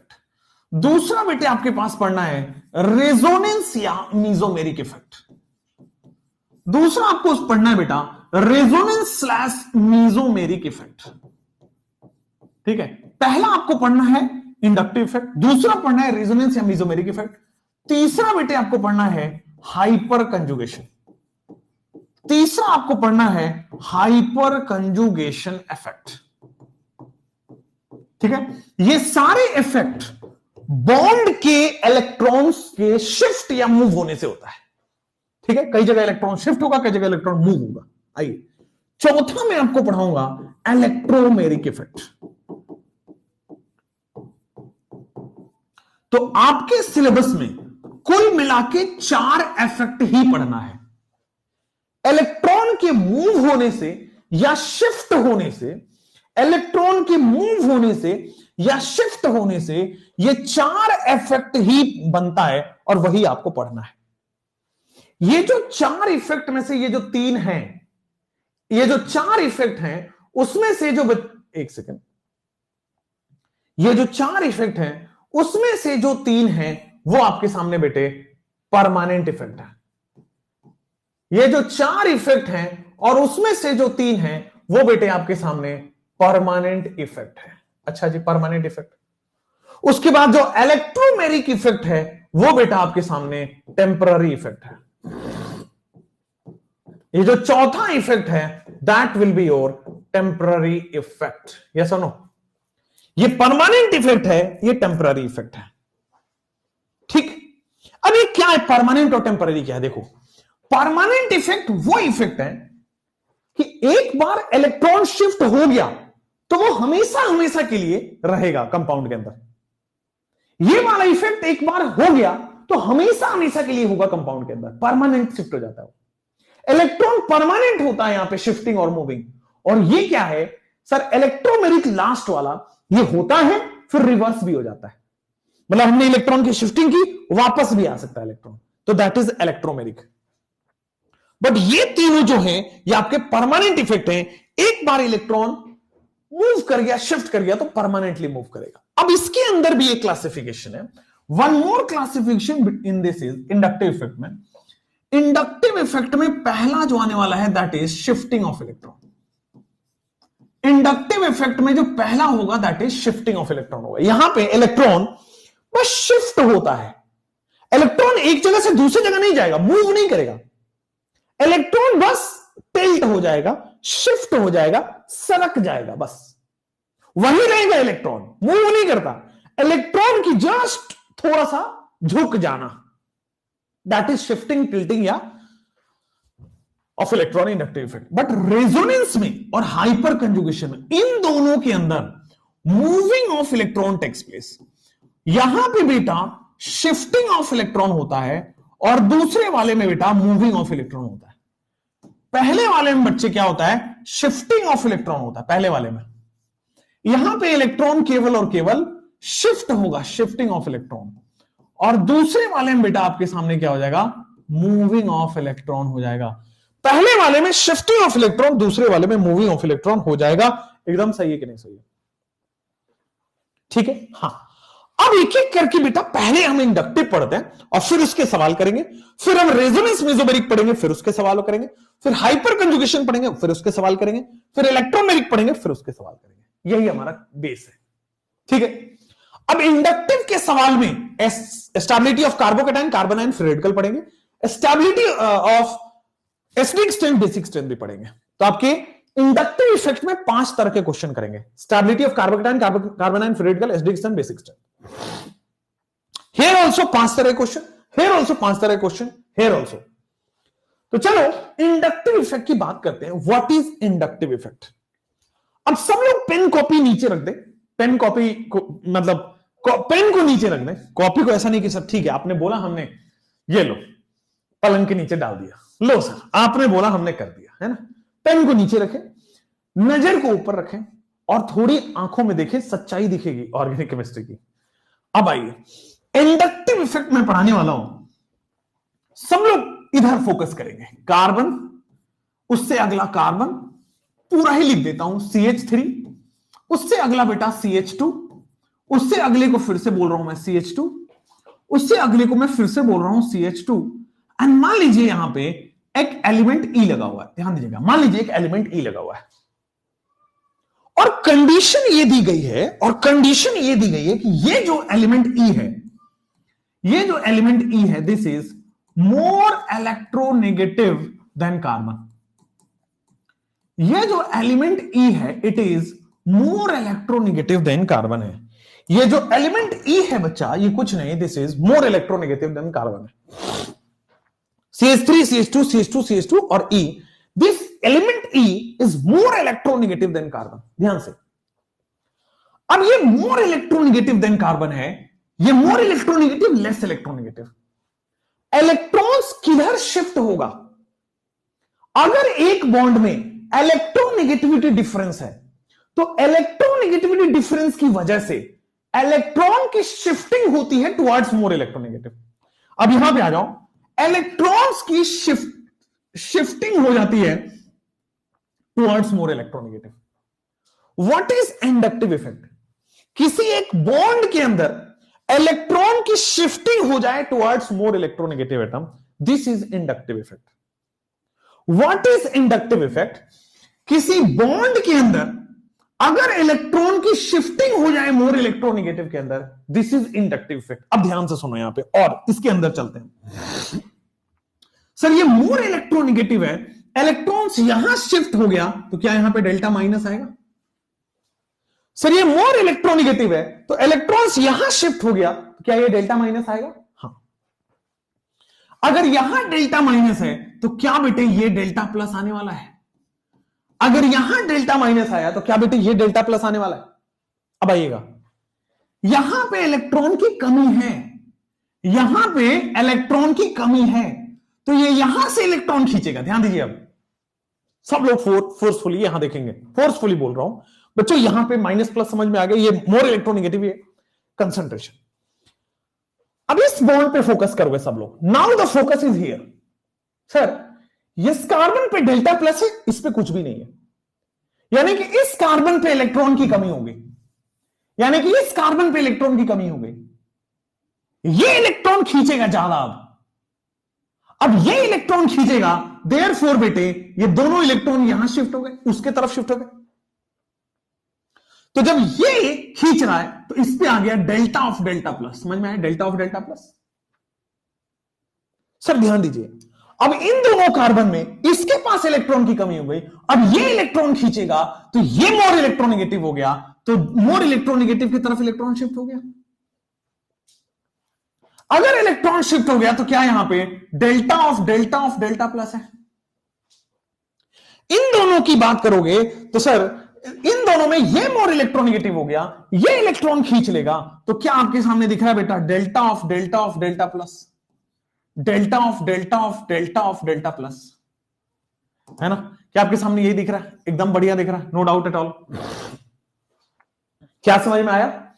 मैंने बोला कि सर आपके पास कोई एक बॉन्ड है ना, बॉन्ड के किसी आखिरी छोरे पे मोर इलेक्ट्रोनेगेटिव एलिमेंट लगा हुआ है, तो मोर इलेक्ट्रोनेगेटिव क्या करता है? बॉन्ड के इलेक्ट्रॉन अपनी तरफ खींच लेता है। मोर इलेक्ट्रोनेगेटिव क्या करता है? बॉन्ड के इलेक्ट्रॉन अपनी तरफ खींच लेता है, तो यहां बनेगा माइनस और यहां बनेगा प्लस। अब चूंकि यहां बन गया प्लस, अब देखो तो सर ये बन गया मोर इलेक्ट्रोनेगेटिव। क्यों? ये कार्बन पे प्लस है, ये कार्बन पे न्यूट्रल है। प्लस का मतलब इलेक्ट्रॉन की कमी हो गई, मतलब ये इलेक्ट्रॉन खींचेगा, अगर ये इलेक्ट्रॉन खींचेगा तो बॉन्ड के इलेक्ट्रॉन इधर शिफ्ट हो गए। इन दोनों में देखो, अब ये इलेक्ट्रॉन खींच रहा है तो बॉन्ड के इलेक्ट्रॉन इधर शिफ्ट हो गए। अब इन दोनों को देखो, अगर ये इलेक्ट्रॉन खींच रहा है तो बॉन्ड के इलेक्ट्रॉन इधर शिफ्ट हो गए, तो ये हो गया बेटे इंडक्टिव इफेक्ट। मस्त एक्सप्लेनेशन, बात समझेंगे बेटा, मस्त एक्सप्लेनेशन तो होता ही है, प्लीज बात समझो मैं क्या कह रहा हूं। What is inductive effect? बेटा इंडक्टिव इफेक्ट होता है शिफ्टिंग ऑफ सिग्मा इलेक्ट्रॉन। ध्यान दीजिएगा, शिफ्टिंग ऑफ सिग्मा इलेक्ट्रॉन। पहले तो ये पाई बॉन्ड में नहीं लिखता इंडक्टिव इफेक्ट, सबसे पहले बेटा ये सिग्मा बॉन्ड में लगेगा। तो shifting of sigma electron towards more electronegative, shifting of sigma electron towards more electronegative atom, shifting of sigma electron towards more electronegative atom, है ना? shifting of sigma electron towards more electronegative atom is called an inductive effect. इसी को बेटा हम क्या कहते हैं? inductive effect. shifting of sigma electron towards more electronegative atom is called inductive effect. और inductive effect को ही मैं बोलता हूं बेटे I effect, और inductive effect को मैं बोलता हूं I effect। ठीक है, अभी बता रहा हूं उसमें I में प्लस I माइनस I दोनों आएगा। ये परमानेंट है या वो है टेम्पररी इफेक्ट है। तो सर दूसरा पॉइंट आएगा, it is a permanent effect. अच्छा, परमानेंट इफेक्ट। अच्छा, ये सिग्मा बॉन्ड में ऑपरेट होता है कि पाई बॉन्ड में ऑपरेट होता है? तो it works only in sigma bond and do not work in pi bond. यहां पे लिखो, it works only in sigma bond. बेटा ये केवल और केवल सिग्मा बॉन्ड में काम करता है। It works only in sigma bond and do not work in pi bond. ये केवल और केवल बेटा सिग्मा बॉन्ड में काम आता है और पाई बॉन्ड में काम नहीं करता है। It works only in sigma bond and do not work in pi bond. ठीक है? हां, इंडक्टिव इफेक्ट जो है, ये इसका जो इफेक्ट है ये केवल तीसरे और चौथे कार्बन तक ही होता है। ठीक है ना? ये डिस्टेंस पर डिपेंड करता है। ध्यान दीजिए, जो पास वाला है वहां पे ये ज्यादा चार्ज आएगा। जैसे इसे दूर हो रहे हैं ये कम चार्ज हो गया।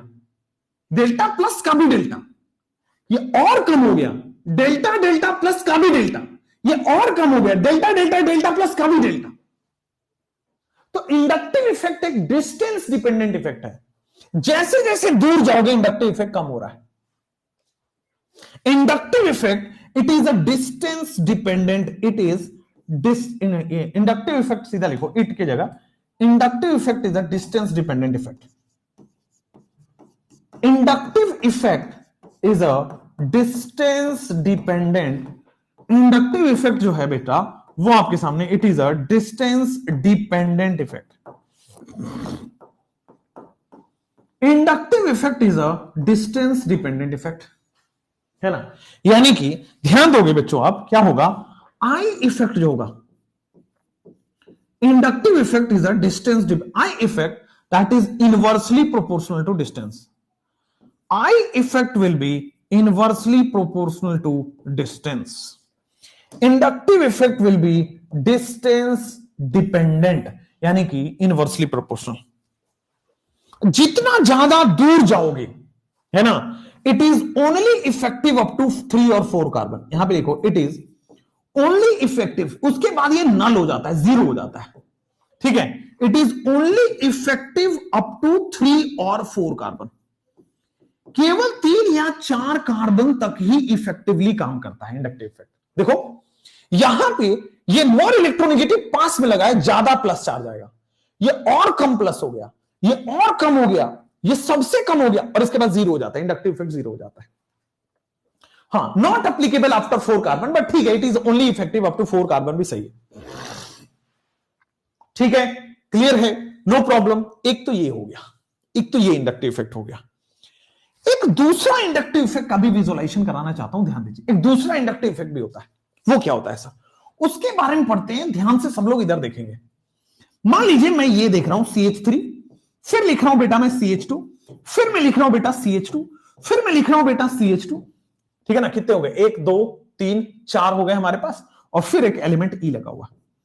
बट इस बार मैं क्या कर रहा हूं कि वो जो मोर इलेक्ट्रोनेगेटिव देन कार्बन है, this time we will write it, this is less electronegative than carbon. This is less electronegative than carbon. इसको लेस इलेक्ट्रोनेगेटिव देन कार्बन हो जाएगा। अब बताओ जरा सर, ये लेस इलेक्ट्रोनेगेटिव देन कार्बन है, ये लेस इलेक्ट्रोनेगेटिव है, मोर इलेक्ट्रोनेगेटिव है। कहां प्लस जाएगा, कहां माइनस जाएगा?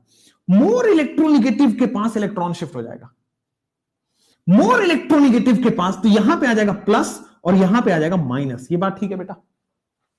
क्या बोला मैंने? यहां पार्शियल शिफ्टिंग हो जाएगा यहां पे। हाँ, shifting of sigma electrons, partial. और ये क्या होता है? पार्शियल शिफ्टिंग क्या होता है बेटा? शिफ्टिंग होता है। कंप्लीट शिफ्टिंग पार्शियल शिफ्टिंग नहीं होता, शिफ्टिंग होता है। ठीक है, आइए अब आ जाओ। तो डेल्टा प्लस और डेल्टा माइनस, अब क्या करोगे इन दोनों में? अब इस बॉन्ड पे फोकस करो। सर ये हो गया ज्यादा चार्ज है, ज्यादा इलेक्ट्रॉन है, और यहां पे कम इलेक्ट्रॉन है। यहां पे ज्यादा इलेक्ट्रॉन है, यहां पे कम इलेक्ट्रॉन है। समझो, ज्यादा इलेक्ट्रॉन है, कम इलेक्ट्रॉन है। कौन खींचेगा? जिसके पास कम इलेक्ट्रॉन है वो खींचना चाहेगा। तो इलेक्ट्रॉन यहां शिफ्ट हो जाएगा, इस कार्बन के पास शिफ्ट हो जाएगा।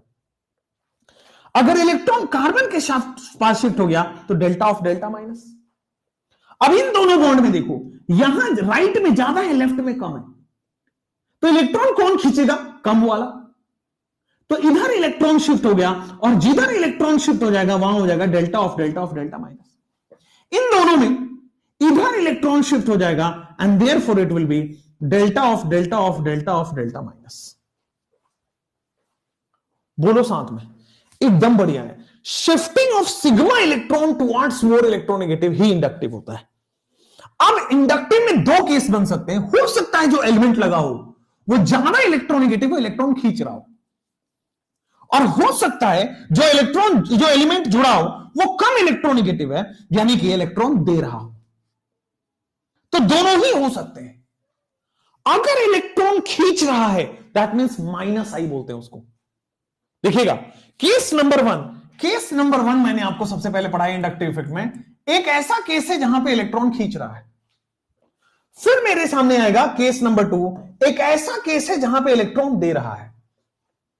अगर इलेक्ट्रॉन खींच रहा है that means it is minus I, और अगर इलेक्ट्रॉन दे रहा है that means it is plus I. Very simple. अगर इलेक्ट्रॉन खींच रहा है माइनस आई हो रहा है, माइनस करा, खींच के कम करेगा ना, निगेटिव करेगा, माइनस कर देगा, उसको कम कर देगा। बट अगर मैं दे रहा हूं, पुश मार रहा हूं, that means it is plus I. समझ में आया यहां तक? क्वेश्चन में देगा हाँ बेटा इलेक्ट्रोनेगेटिविटी कौन किसकी ज्यादा है ये दी होती है। आगे भी क्वेश्चन है, टेंशन ना लो, ठीक है? मजा ही आ गया। अगर इलेक्ट्रॉन खींच रहा है तो that simply means that is sir ये माइनस आई है। देखो यहां पे मैं अलग से लिखवाता हूं। अगर कार्बन से ऐसा एलिमेंट जुड़ा है जो मोर इलेक्ट्रोनेगेटिव है, एलिमेंट मोर इलेक्ट्रोनेगेटिव है, तो बेटा ये खींचेगा कि देगा? खींचेगा। और दूसरा बेटे कार्बन से एक ऐसा एलिमेंट जुड़ा है जो लेस इलेक्ट्रोनेगेटिव है। दो ही केस हो सकता है। जो मोर इलेक्ट्रोनेगेटिव है वो कार्बन से इलेक्ट्रॉन खींच लेगा, that shows minus I effect, यानी कि माइनस इंडक्टिव इफेक्ट, ठीक है? और जो कार्बन को इलेक्ट्रॉन दे रहा है वो प्लस आई इफेक्ट होगा, यानी कि उसको बोलेंगे हम प्लस इंडक्टिव इफेक्ट या प्लस आई इफेक्ट। एकदम जानदार, शानदार, जबरदस्त है क्या? एकदम जानदार, शानदार, जबरदस्त हो गया है क्या? बराबर हुआ? क्लियर हो गया? अगर ऐसा, फोर्थ पॉइंट, 1 2 3 4, हां, इंडक्टिव इफेक्ट डिस्टेंस पर डिपेंड करता है, यानी कि एलिमेंट से यहां ये पास में है, तो अगर पास में है तो ज्यादा इंडक्टिव इफेक्ट लेगा। जैसे जैसे दूर हो रहे इंडक्टिव इफेक्ट कम होते जा रहा है, और 4 कार्बन के बाद 0 हो जाता है, इंडक्टिव इफेक्ट लगता ही नहीं। Valid only up to 4 carbon. NCERT में 3 और 4 लिखा है, इसलिए हमने लिख दिया है 3 और 4, बट 4 कार्बन तक वैलिड होता है। और दूर होते जाओगे इंडक्टिव कम होते जाएगा, चाहे इसमें दूर होते जाओगे इंडक्टिव कम होते जाएगा। जी हो गया? समझ में आया? डिस्टेंस बढ़ेगा, इंडक्टिव कम होगा, चाहे प्लस हो चाहे माइनस हो। डिस्टेंस के बढ़ने से इंडक्टिव कम होगा। जो पास में होगा वहां ये देखो ना, अब ये पास में है, मोर इलेक्ट्रोनेगेटिव है, तो इस पर ज्यादा प्लस चार्ज आएगा। बट यहां से अब डिस्टेंस दूर हो गया, अब प्लस कम आ रहा है। यहां से डिस्टेंस दूर हो गया तो प्लस और कम हो गया, यहां से और दूर हो गया। This is what I am saying, it is distance dependent effect.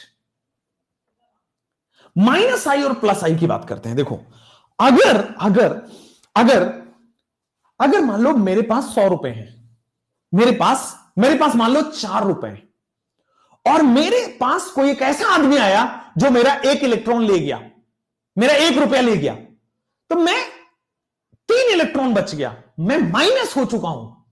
अगर मेरे से एक ऐसा इंसान जुड़ता है जो मेरे से इलेक्ट्रॉन खींच लेगा, that shows minus I. Carbon के पास 4 इलेक्ट्रॉन है, बट एक ऐसा एलिमेंट जुड़ा जो इससे इलेक्ट्रॉन खींच लिया, कम कर दिया, माइनस कर दिया, माइनस आई इफेक्ट। अब देखो कार्बन और एलिमेंट में लेस इलेक्ट्रोनेगेटिव है, ऐसा एलिमेंट जुड़ गया जो बेटा कार्बन को इलेक्ट्रॉन दे रहा है, दैट शोज प्लस आई। जैसे यहां पे आइएगा, हाँ,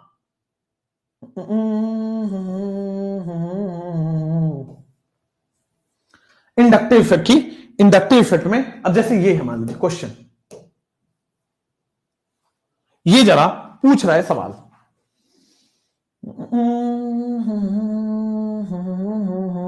जैसे ये सवाल है, अभी समझाऊंगा दोनों, रुक जाओ, आ जाओ। कह रहा है मान लीजिए इस सवाल समझिएगा, सवाल आपको समझ नहीं आएगा, मैं समझाता हूं। कह रहा है कि कार्बन से एक Z जुड़ा हुआ है, Z इज अ एलिमेंट, मैं जैसे E बोल रहा था वैसे ही कोई एक Z जुड़ा हुआ है। इसने कह दिया कि इलेक्ट्रोनेगेटिविटी ऑफ Z ज्यादा है, मतलब this is more electronegative and this is less electronegative. इसने ये बोल दिया दिस इज मोर इलेक्ट्रोनेगेटिव और दूसरा वाला this is less electronegative. Carbon से Z जुड़ गया, एक मोर इलेक्ट्रोनेगेटिव है and this is less electronegative. अब ध्यान दीजिएगा सर, एक एग्जांपल यहां लेता हूं, सिमिलरली यहां पे लेता हूं। जैसे मान लीजिए आपके सामने CH3OH है। अब ये वही एग्जांपल है, देखिए क्या कार्बन लेस इलेक्ट्रोनेगेटिव है? बिल्कुल सही पकड़े हो आप। क्या ऑक्सीजन मोर इलेक्ट्रोनेगेटिव है? बिल्कुल सही पकड़े हो आप। तो मोर इलेक्ट्रोनेगेटिव की तरफ इलेक्ट्रॉन शिफ्ट हो जाएगा, यह बात आपको पता है। मोर इलेक्ट्रोनेगेटिव की तरफ इलेक्ट्रॉन शिफ्ट हो जाएगा, यह बात आपको पता है। लेस मोर इलेक्ट्रोनेगेटिव की तरफ इलेक्ट्रॉन शिफ्ट हो जाएगा, यह बात आपको पता है ना। मोर इलेक्ट्रोनेगेटिव अपनी तरफ इलेक्ट्रॉन खींच लेगा। तो माइनस किस पे आएगा, प्लस किस पे आएगा? जिधर इलेक्ट्रॉन जाएगा यानी कि मोर इलेक्ट्रोनेगेटिव पर माइनस, जिधर इलेक्ट्रॉन जाएगा यानी कि मोर इलेक्ट्रोनेगेटिव पर माइनस, और लेस इलेक्ट्रोनेगेटिव पर प्लस। और बेटे लेस इलेक्ट्रोनेगेटिव पर प्लस एकदम सही है, मोर इलेक्ट्रोनेगेटिव पर माइनस और लेस इलेक्ट्रोनेगेटिव पर प्लस। क्या यही सही है? मोर इलेक्ट्रोनेगेटिव पर माइनस और लेस इलेक्ट्रोनेगेटिव पर प्लस, एकदम सही है, हाँ या ना। चलो अब कह रहा है कि माइनस आई है कि प्लस आई है। ये जो एलिमेंट OH है ये माइनस आई है कि प्लस आई है? बेटा इसने इलेक्ट्रॉन खींच लिया, इसने इलेक्ट्रॉन खींच लिया, माइनस चार्ज आ गया यानी कि minus I. OH shows minus I effect. यहां पे देखोगे OH ग्रुप जो है OH शोज माइनस आई। अगर कोई कार्बन से इलेक्ट्रॉन खींच रहा है माइनस आई दिखाएगा। भाई माइनस आई प्लस आई समझ आ रहा है कि ग्रुप क्या होती है, इस पर ये माइनस आई प्लस आई होगा। ये अगर इलेक्ट्रॉन खींच लिया इस पर माइनस आ गया, दैट मींस ये माइनस आई शो करेगा। जैसे मान लीजिए मैं एक एग्जांपल देता हूं, ये एग्जांपल नंबर 2 यहां पे ले रहा हूं, CH3 और उससे मैं जोड़ दे रहा हूं C ट्रिपल बॉन्ड N। मुझे बस बताओ कि CN जो है वो प्लस आई शो करेगा कि माइनस आई। इतना बता देता हूं कि अगर इलेक्ट्रॉन लेगा तो माइनस आई, अगर इलेक्ट्रॉन खींचेगा तो माइनस आई, देगा तो प्लस आई। मुझे बस ये पता करना है कि जो CN है वो माइनस आई है कि प्लस आई। तो आप कहोगे अच्छा अच्छा अच्छा अच्छा अच्छा, इस ग्रुप पे पता करना है ना। आप यही कह रहे हो, आपका यही कहना है कि भाई इस ग्रुप पे पता कर दो, है ना। आ जाओ जरा, आओ आओ आओ आओ।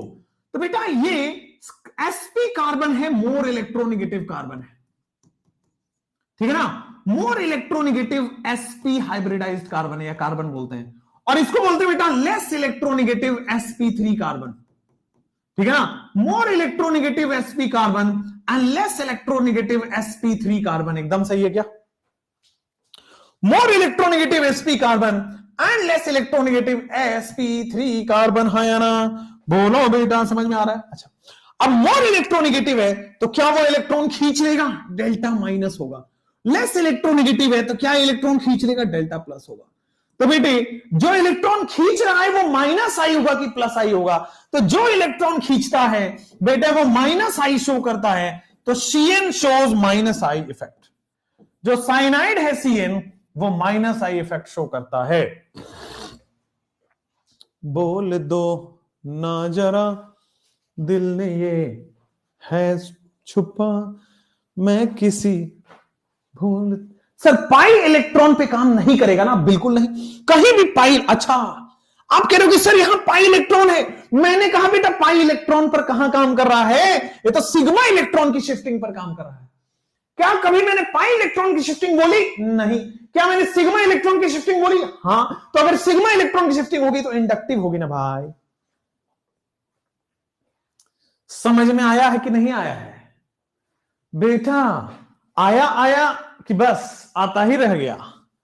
सिर्फ जैसे मैं बात करता हूं यहां पे, अगर मान लीजिए कि आपके सामने एक ऐसा CH3 से एक ऐसा एलिमेंट Z जुड़ जाए, CH3 से एक ऐसा एलिमेंट Z जुड़ जाए जो लेस इलेक्ट्रोनेगेटिव है। भाई ये जो Z है वो लेस इलेक्ट्रोनेगेटिव है, less electronegative than carbon.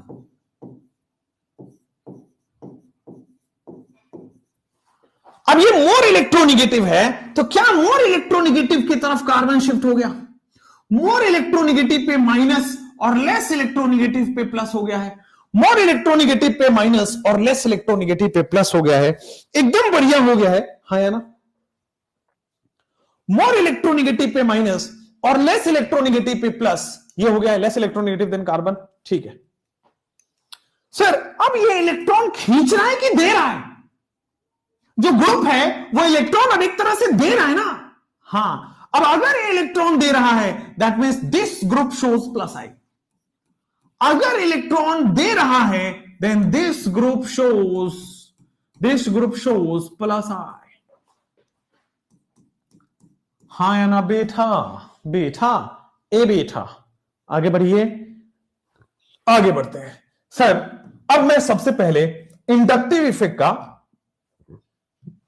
Order बताऊंगा। सब लोग इंडक्टिव इफेक्ट दो होते हैं, है ना? इंडक्टिव इफेक्ट के ऑर्डर बताऊंगा, यानी कि सबसे पहले आ जाते हैं टाइप्स ऑफ इंडक्टिव इफेक्ट और उसके ऑर्डर। बेटा हमने जो पढ़ा है अभी तक, दो तरह के इंडक्टिव इफेक्ट पढ़ लिया। क्या भाई? पहला इंडक्टिव इफेक्ट पढ़ा है बेटा प्लस इंडक्टिव इफेक्ट, यानी कि प्लस आई इफेक्ट, ठीक है ना, जो इलेक्ट्रॉन दे रहा है। और दूसरा हमने पढ़ लिया minus I effect, minus I effect जो हम अभी पढ़ेंगे। तो प्लस आई इफेक्ट यानी कि इलेक्ट्रॉन डोनेटिंग या रिलीजिंग, इलेक्ट्रॉन डोनेटिंग ग्रुप जिसको हम बोलते हैं। प्लस आई इफेक्ट में इलेक्ट्रॉन डोनेटिंग ग्रुप बोलते हैं या फिर हम इलेक्ट्रॉन रिलीजिंग ग्रुप बोलते हैं। माइनस आई का मतलब होता है इलेक्ट्रॉन विड्रॉइंग ग्रुप, माइनस आई का मतलब होता है इलेक्ट्रॉन विथड्रॉइंग ग्रुप, प्लस आई का मतलब होता है इलेक्ट्रॉन डोनेटिंग या रिलीजिंग ग्रुप, माइनस आई का मतलब होता है इलेक्ट्रॉन विड्रॉइंग ग्रुप। एकदम बढ़िया है, इलेक्ट्रॉन विड्रॉइंग ग्रुप। आते हैं ऑर्डर ऑफ माइनस आई, है ना? Minus I effect, order of minus I effect, ठीक है। माइनस आई इफेक्ट का ऑर्डर हम बना लेते हैं। आइए, order of minus I, order of minus I. सबसे पहले एक ऑर्डर बना लेते हैं, एक शॉर्ट ट्रिक है, उसके हिसाब से हम माइनस आई का पहले ऑर्डर पढ़ेंगे और फिर यहीं पे प्लस आई का ऑर्डर भी पढ़ेंगे। आइए, माइनस आई सबसे ज्यादा होता है सर NF3 प्लस। दुनिया में अगर कार्बन से NF3 प्लस जुड़ गया, सबसे ज्यादा इलेक्ट्रॉन खींच लेगा, कार्बन को गरीब बना देगा। मैक्सिमम इलेक्ट्रॉन विड्रॉइंग टेंडेंसी यहां होती है। इसको बोलते हैं नहीं फरहान, ना तो फरहान अख्तर चाहिए, ना ही ऋतिक रोशन चाहिए, NR3। क्या बोला पहले? ना ही फरहान, ना ही ऋतिक, ना ही हिमेश और ना ही ओमपुरी। ना ही फरहान, ना ही ऋतिक, ना ही हिमेश और ना ही ओमपुरी। पहली बात यहां तक लिख।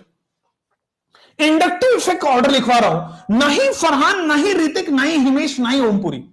हमें कोई नहीं चाहिए बेटे, हमें कोई नहीं चाहिए। सबको, सल्फोनिक एसिड का मतलब सबको जहर दे दो, साइनाइड दे दो, सबको जहर दे दो, सबको मार डालो, ठीक है? सबको मार डालो, हमें कोई नहीं चाहिए। वैसे अच्छे लोग हैं, इसको क्यों मार रहे हैं, बट शॉर्ट ट्रिक याद करने के लिए सही है। ना ही फरहान, ना ही ऋतिक, ना ही हिमेश, ना ही ओमपुरी, है ना? ना हिमेश, सॉरी, ना फरहान, ना ऋतिक, ना हिमेश, ना ओमपुरी, सबको जहर दे दो, मार डालो। और अगर इससे भी नहीं मरते हैं तो बेटे इनको हम एल्डिहाइड कीटोन पिलाएंगे। अगर इससे भी नहीं मरते हैं, अगर साइनाइड से जहर, साइनाइड इज अ पॉइजन, अगर जहर से नहीं मरते हैं तो एल्डिहाइड कीटोन देके मारने की कोशिश करेंगे, एल्डिहाइड कीटोन देके मारने की कोशिश करेंगे। अगर एल्डिहाइड और कीटोन से नहीं मरे, मान लो ये कीटोन हो गया ना, आर और इधर भी आर लगा होगा, तो कीटोन से भी नहीं मरे तो भाई इनके ऊपर एसिड फेंक दो। भाई सबसे पहले साइनाइड देके मारेंगे, अगर इससे भी नहीं मरे तो एल्डिहाइड कीटोन देके मार देंगे। इससे भी नहीं मरते हैं, then you will give acid डाल दो इनके ऊपर, एसिड फेंक दो, C=OOH, है ना? बेचारे इतने अच्छे अच्छे मूवी बनाते हैं, एंटरटेनमेंट करते हैं, हम क्या तो शॉर्ट ट्रिक के लिए याद करें, ठीक है? अगर नहीं हो रहा है तो बेटा ये, अगर इससे भी नहीं हो रहे हैं तो बेटा बोलो, एक काम करो इनको, यार तुम अगर H से नहीं मानोगे तो मैं R मारूंगा। ध्यान दीजिए क्या हो रहा है, सबसे पहले H से मारने की कोशिश हो रही है, अगर नहीं तो R मारने की कोशिश हो रही है। सिमिलरली एसिड डाला, एसिड में H डाल के देखा नहीं मर रहा है, कोई बात नहीं, R डाल दिया, एस्टर बन गया। ठीक हो गया है। फिर आ जाओ, अगर ये नहीं मरे तो लास्ट कोशिश करके देखो कि भाई इसकी ये जो है ये चिल्ला रहे हैं सब, अम्मा अम्मा अम्मा चिल्ला रहे हैं, बोल रहे अम्मा अम्मा, सब मार रहे हैं मुझे, कहां हो अम्मा, अमाइड। उन्होंने अम्मा ने शोर मचाने की कोशिश की, हल्ला किया। हल्ला का मतलब बेटे हैलोजन। जब सब मिलकर मार रहे थे, सब मारने की योजना बना रहे थे, तो भाई उनकी अम्मा जो अमाइड है भाई वो हल्ला मचा दी कि यार क्या हो गया क्या हो गया क्या हो गया, हल्ला हो गया, है ना, है ना। और हल्ला हो गया तो लोग वहां पे फिर से बेटा, जब उससे भी नहीं मरे तो अल्कोहल तो बेटा इनका फेवरेट ही होगा, आपका भी होगा शायद। H से नहीं मरे तो R से मारने की कोशिश करेंगे, H से नहीं मरे तो R से मारने की कोशिश करेंगे। अगर इससे तो निश्चय नहीं मरे तो हमने क्या किया, एक ऐसे कंपाउंड को भेजा जो 3 के बराबर है और एक ट्रिपल बॉन्ड को भेज दिया। इससे भी नहीं मरा तो सर एक फिनाइल की बोतल से मारने की कोशिश की, फिनाइल की बोतल से मारने की कोशिश की, देखते रहिए। अगर इससे भी नहीं मरा तो यार एक और पहलवान भेजा तो 2 के बराबर था, एक और पहलवान भेजा तो 2 के बराबर था। इससे भी नहीं मरा तो नहीं मरा तो नहीं मरा, NH नहीं मरा तो नहीं मरा, नहीं तो नहीं, क्या कर सकते। ठीक है, आप इसको NH2 हटा के H लिख लो, सिंपल H।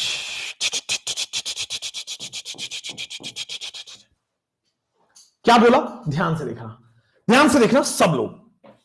ना ही फरहान, ना ऋतिक, ना हिमेश, ना ओमपुरी। ना फरहान, आंख बंद करो, अब इसे सुनो, ना फरहान, ना ऋतिक, ना हिमेश, ना ओमपुरी, कोई नहीं चाहिए।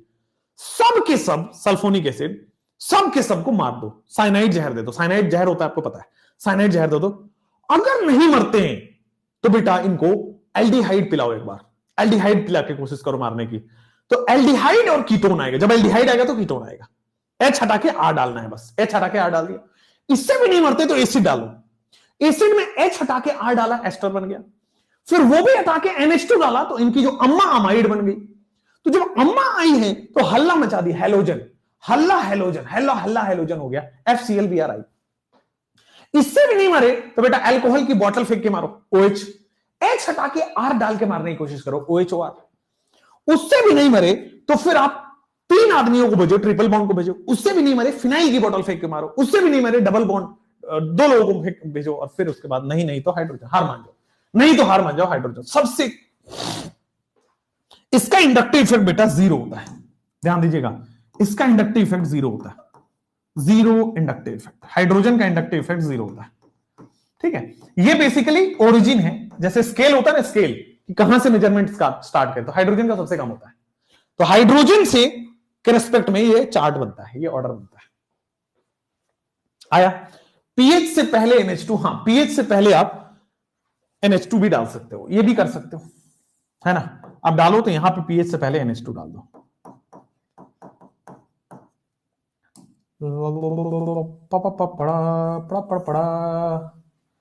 आ जाओ, यहां पे डाल दो NH2, नहीं तो फिनाइल फेंक के मारो, और नहीं तो डबल बॉन्ड फेंक के मारो, और नहीं तो चुप हो जाओ बेटा, हाइड्रोजन हो जाएगा। हाइड्रोजन का 0 इंडक्टिव इफेक्ट होता है, ठीक बा, कोनो दिक्कत तो नहीं है। अब आइए सर, ये ऑर्डर ऑफ -i के बाद ऑर्डर ऑफ +i की बात करते हैं। ऑर्डर ऑफ -i के बाद आपके सामने आ जाएगा order of +i effect. Order of -i effect के बाद let's go for order of +i effect. चलो, तो order of -i effect, then you will go for order of +i effect. क्या होगा ऑर्डर ऑफ +i में? Sir जो donor है तो सबसे पहले आपके सामने आएंगे NH-। Order of +i effect में NH-, मतलब डोनर, सबसे डोनर होगा। फिर आपके सामने आएगा बेटा NH-, फिर NH3 होता है ना, तो NH-, फिर आप लिखो O-। देन इसके बाद आएगा बेटा C डबल बॉन्ड OO-। ये 1 डिग्री का याद करना होगा, C डबल बॉन्ड OO-। फिर लिखोगे 3 डिग्री, फिर लिखोगे बेटा कार्बन, ये कार्बन, ये कार्बन, ये कार्बन, ये 3 डिग्री। अगर उससे भी नहीं होता है तो बेटा ये डालोगे 2 डिग्री, यानी कि CH3 और फिर डालोगे CH3। अगर उससे भी नहीं होता है then you will go for 1 degree, यानी कि CH2 और CH3। अगर उससे भी नहीं होता है then you will go for ये वाला 3 डिग्री, 2 डिग्री, 1 डिग्री। अगर इससे भी नहीं होता है then you will go for CT3 tritium, उससे भी कम है CD3 और सबसे कम है बेटा आपके सामने CH3, और सबसे लास्ट में बेटा आपके सामने हाइड्रोजन तो ही जाना है जीरो। हाइड्रोजन का जीरो इंडक्टिव इफेक्ट होता है। ठीक है, तो NOCWO 3 degree, 2 degree, 1 degree, TDH हुआ नहीं हुआ? समझ में आया? इसका कोई ट्रिक नहीं है? नहीं बेटा, हर चीज का ट्रिक नहीं बना सकते ना। समझ में आया कि नहीं आया? आइए, अब हमने आपको इंडक्टिव इफेक्ट आपको पढ़ाया minus I plus I. Minus आई का ऑर्डर बताया, प्लस आई का ऑर्डर बताया। इसमें देखो मैंने ऐसे याद किया था, nitrogen 7 atomic number, oxygen 8 atomic number, फिर इसी ऑक्सीजन को कार्बोक्सिलिक एसिड का ये बना दो COO। अच्छा, एक और चीज मैं आपको बताऊं बड़ी इंटरेस्टिंग, अगर आपको कार्बोक्सिलिक एसिड डाल दिया जाए COOH तो वो माइनस आई दिखाता है, उसी का एनायन बेटा प्लस आई दिखाता है। कितना अमेजिंग है ऑर्गेनिक केमिस्ट्री, देख लो जरा। और इसका ये है, आगे जाके पढ़ाऊंगा, ये दोनों बेटा दोनों एक ही है, सोर्स एक ही है, बट वो एसिड है और ये H हटा दो, एनायन हो जाएगा। क्या हो गया दोनों के दोनों? Order of minus I plus I. तो सर ये इंडक्टिव इफेक्ट हो गए। अब आते इंडक्टिव इफेक्ट का ही इंडक्टिव इफेक्ट का ही कुछ एडिशनल पॉइंट्स, प्लस आई का ही। प्लस आई इफेक्ट जो होता है आपके सामने इंडक्टिव इफेक्ट में, जो प्लस आई इफेक्ट होता है, plus I effect is directly proportional to number of carbon atom. Plus I effect जो होता है बेटा वो नंबर ऑफ कार्बन एटम पे डिपेंड करता है। Plus I effect is directly proportional to number of carbon atom. ठीक है, जितना ज्यादा कार्बन एटम होगा उतना ज्यादा होगा। और प्लस आई इफेक्ट जो होता है, plus I effect that is inversely proportional to branching. Plus I effect is inversely proportional to branching. Plus I effect is inversely proportional to branching, और ये हो गया बेटा आपके सामने number of the carbon atom. ठीक है ना? चलो, ये दो प्लस आई के आपके पास डब्बे हैं। अगर आपके पास ज्यादा कार्बन एटम है तो प्लस आई ज्यादा होगा, ब्रांचिंग ज्यादा है तो प्लस आई कम होगा। ये दो चीजें आपको बस ध्यान रखनी है। ठीक है, जैसे मान लीजिए ये रहो CH3, इससे ज्यादा प्लस आई आपके सामने आएगा CH2 CH3, इससे ज्यादा प्लस आई आपके सामने आएगा CH2, एक सेकंड, इससे ज्यादा प्लस आई होगा CH2 CH2 CH3। बेटे कुछ लोग लिख रहे हैं लैग करना, मेरा बार बार डिस्ट्रैक्शन हो रहा है। लैग ठीक है, मैंने इन्फॉर्म कर दिया है। ठीक है, हर दिन करता हूं, आपके सामने ही करता हूं। वी विल वेट, है ना, कुछ टाइम लगेगा फिर होगा। प्लीज पेशेंस रखिएगा बस। चलिए अब आ जाओ, अगर मान लीजिए आपके सामने कार्बन है, वो आपके सामने 1, फिर आपके सामने 2 और फिर आपके सामने 3 जुड़ा हुआ है, 3 डिग्री है। फिर आ जाओगे सर आपके सामने CH, फिर आपके सामने 1 और फिर आपके सामने 2 हुआ है, देन CH3। फिर आप देखोगे देन आपके सामने CH2 CH3 हुआ है। ठीक है, और फिर 1 डिग्री तो आपके सामने CH3 हुआ है, 1 डिग्री आपके सामने CH3 हुआ, 3 डिग्री, 2 डिग्री, 1 डिग्री। ला ला ला ला ला ला ला ला, मेरी उम्र के नौजवानों। हाँ, तो समझ में नहीं आता, हमें भी डिस्टर्ब होता है, तो हमसे जमा लड़ाया है वो, इनवर्सली नहीं ना। अरे बेटा नंबर ऑफ, ओ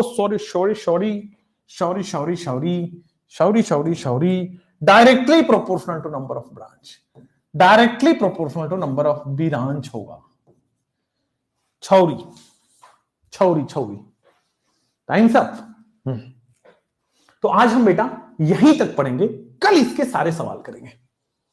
कल इस पे लगभग 50 सवाल करने वाले हैं, और फिर हम माइनस आई पे जाएंगे। पहले प्लस आई के 50 सवाल, फिर माइनस आई के 50 सवाल, 100 सवाल, फिर हम एसिडिक स्ट्रेंथ बेसिक स्ट्रेंथ मिला के कल में 200 सवाल कर लेंगे। ठीक है, चलिए तो यहां तक आज अपन रखते हैं।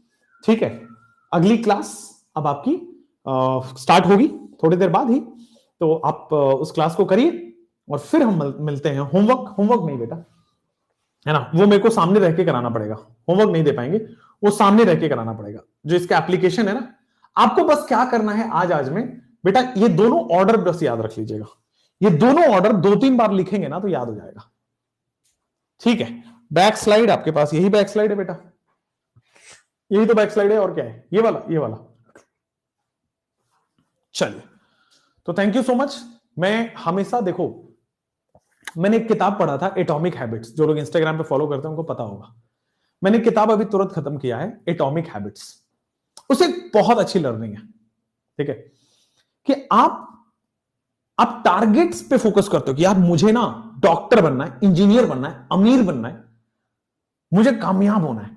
आप वहां फोकस होते हो जिसपे आपका कोई कंट्रोल नहीं है, बट भगवान ने बुद्धि दिया है, उसको थोड़ा यूज करके हम उन चीजों पे अगर फोकस कर लें कि डॉक्टर बनने के लिए, अमीर बनने के लिए, कामयाब होने के लिए, इंजीनियर बनने के लिए किन किन चीजों की जरूरत है, वो चीज अगर रोजमर्रा की जिंदगी में आप करने लगे, रोज रोज करने लगे, तो सक्सेसफुल हो जाओगे। जैसे मान लो मुझे आज से 20 दिन बाद कार चलाना सीखना है, तो मुझे आज से कार में बैठना होगा, मुझे 10 ड्राइविंग करनी होगी, गियर लगाना सीखना होगा, मुझे ब्रेक लगाना सीखना होगा, रिवर्स करना सीखना होगा। तो मुझे उस टास्क को छोटे छोटे स्टेप्स में बांटना होगा और फिर हर दिन उस छोटे छोटे स्टेप्स को जीना होगा। यही सक्सेसफुल है। छोटी सी चीज बताऊं, हर काम में सक्सेसफुल हो जाओगे छोटी सी चीज से, ठीक है। बस इतना ध्यान रखो कि आपको जो भी करना है अगले 1 साल में या 6 महीने में, उस फाइनल गोल को एक बार लिखो कि मुझे डॉक्टर बनना, इंजीनियर बनना, या मुझे कामयाब होना, अमीर बनना, 10 लाख रुपए कमाने, कुछ ऐसा। अब वहां पहुंचने के लिए इस 1 साल में हर रोज क्या करना है, या एटलीस्ट हमारे अगले 1 महीने प्लान होने चाहिए, और 1 महीने प्लान करने के बाद उस हर एक दिन को जीना पड़ेगा उसी तरह से कि आज मैं ये नहीं करूंगा तो मुझे 1 साल बाद वो नहीं मिलेगा, अगले दिन डे 2 नहीं करूंगा तो मुझे वो 1 साल नहीं मिलेगा, डे 3 नहीं करूंगा तो 1 साल नहीं मिलेगा। एटॉमिक हैबिट्स बड़ा अच्छी किताब है, उसने सिखाया ये बात, बड़ी गहरी छाप छोड़ दिया मेरी जिंदगी में उसने, कि आप हैबिट्स छोटी छोटी सुधारो। दिन प्रतिदिन जब आप छोटी छोटी हैबिट्स ऐड ऑन करोगे तो वो ऐड होके सक्सेस होता है। हम सोचते हैं यार एग्जाम से 4 दिन पहले पढ़ के, हम सोचते हैं कि यार जब आ रहा होगा ना, टाइम आ रहा होगा, उसके पहले काम करके कर लेंगे और बाकी साल मस्ती करते हैं, नहीं होगा। This is not the way success comes. Success किस तरह से आता है, हर दिन छोटी छोटी चीजें। हर दिन अगर आप 5-5 घंटे सेल्फ स्टडी कर रहे हो, साल में कितने ज्यादा 1500 घंटे आप पढ़ चुके होंगे 300 दिन के अंदर। 1500 घंटे पढ़ने के बाद उसमें रिवीजन भी किया, टेस्ट भी दिया। सोचो, इट्स नॉट इजी टास्क। 1500 घंटे, 1 घंटे में तुम्हारी हालत खराब हो जाती है। किसी ने 1500 घंटे पढ़ा है, क्यों नहीं उसको सक्सेस मिले, क्यों नहीं वो डॉक्टर बने। तो सक्सेस, जैसे मान लीजिए आप कहीं भी हैं, कुछ भी हैं, किसी भी स्टेज में हैं, आप सोच रहे मेरे से नीट 2024 होना चाहिए। अब नीट 2024 पाने के लिए हम अगले 4 महीने में क्या करें, ये आपको तोड़ के लिखना पड़ेगा। आप सोचेंगे मैं बना के दे दूं, कोई और बना के दे दे, कोई गाइड कर दे, नॉट पॉसिबल। समझदार बनो, दिमाग खोलो, क्या कर रहे हो अपनी जिंदगी के साथ। हर आदमी का स्ट्रगल अलग है, मेरा अलग है, किसी और का अलग है। तो उसी तरह से बेटा आपको स्टेप्स तोड़ने पड़ेंगे, उसी तरह से अपने आप को स्ट्रैटेजाइज करना पड़ेगा और हर दिन उस चीज को जीना पड़ेगा। मुझे क्या शौक है, मैं सुबह 6 बजे उठ रहा हूं, क्योंकि मैं उठ रहा हूं तो मुझे देख के सोचोगे कि आप भी उठ सकते हो। मैं ये काम, जब तक मैं कोई काम कर नहीं दूंगा आपसे होगा नहीं। टीचर क्या करता है भाई, हम शाहरुख खान तो है नहीं कि हम आए अरे मेरा ये हो गया, मैं इतना महान हूं, मेरा ये हो जाता है, मेरा वो हो जाता है। ऐसे करके मैं आप में बदलाव नहीं ला सकता। Change has to be done inside. पहले मैं खुद में करूंगा, फिर आप देख के खुद करोगे। यार सर कर सकते हैं, अभी तो वही है, मैं भी कर सकता हूं। हां, मेरा वो एक्स्ट्रा पेन है, मैं अपनी जिंदगी थोड़ी सी पेन में डाल के मैं आपको निकालना चाहता हूं, क्योंकि जब मैं करूंगा और मेरे को रिजल्ट दिखेगा तो आप कहोगे यार ये कर रहे हैं, इनको रिजल्ट मिल रहा, तो मेरे को भी यही करना चाहिए। बहुत आसान स्टेप है कि मैं यूट्यूब पे वीडियो बनाऊं, कोई स्ट्रैटेजी बना दूं, कोई ये बना दूं, कोई ज्ञान दे दूं, मैं बहुत पॉपुलर होता रहूंगा, मजा आ जाएगा, है ना, बहुत सारा के। लेकिन मुझे पता है लॉन्ग टर्म में आपके अंदर वो बदलाव नहीं आएगा। शायद आप चलो सेलेक्ट भी हो जाओ, मेडिकल कॉलेज में कौन सिखाएगा ये बात, क्योंकि ये बात कहीं ना कहीं आपको सीखनी पड़ेगी अगर लाइफ में अच्छा करना है तो। अगर लाइफ में अच्छा करना है तो यह बात सीखना पड़ेगा कि कोई भी गोल को अचीव करने के लिए छोटी छोटी हैबिट्स बनाने पड़ेंगे और उन छोटी हैबिट्स को करना पड़ेगा हर दिन। सक्सेस आज चाहोगे नहीं मिलेगा, कल सोच रहे हो मिल जाएगा नहीं मिलेगा, अगले हफ्ते में नहीं मिलेगा, अगले महीने में नहीं मिलेगा। हां, सक्सेस 6 महीने में मिलेगा। बड़े अच्छी लाइन है कि जब आप कोई काम सोचते हो तो सेल्फ डाउट होता है, क्या मैं कर पाऊंगा। जब आप करना स्टार्ट करते हो तो आसपास वाले हंसते हैं, हे इससे थोड़ी ना होने वाला है। जब 2 महीने आप कर लोगे तो लोग क्वेश्चन करना चालू करेंगे, बड़े तेज बन रहे हैं, बड़े ये हो रहे हैं, इनसे होने वाला है, जरा देख लेते हैं। जब आप 5 महीने 4 महीने कर लेते हो तब लोग उसको अप्रिशिएट करना चालू करते हैं, अच्छा लक सही था। जब 6 महीने बाद जब आप फाइनल मेडल के साथ आते हो कि यस आई डिड इट, तब उसको लोग अपने अंदर किसी भी तरह मशक्कत से घुसने देते हैं। हालांकि फिर भी उनके मन में आपके लिए बहुत अच्छी चीज नहीं है, बट फिर भी कहते हैं चलो कर लिया तो अच्छा ही होगा। ध्यान रखिए, हर बड़ी चीज छोटी छोटी परेशानियों से होके ही निकलती है। First they will laugh at you, then they will question you, then they will try to pull your leg. Society, समाज ऐसा ही है बेटा, वो हर कोशिश करती है कि आप पीछे रहो, कोई आगे नहीं निकलना चाहता, आपको कोशिश करनी पड़ेगी। ठीक है, कल मिलूंगा अगले लेक्चर के साथ। अगर आपको वीडियो अच्छा लगा हो तो नीचे रेटिंग आती है, आप भर के मुझे बता सकते हैं, कमेंट आता है, आप मुझे कमेंट करके अपनी राय बता सकते हैं। Thank you so much, all the best, bye bye.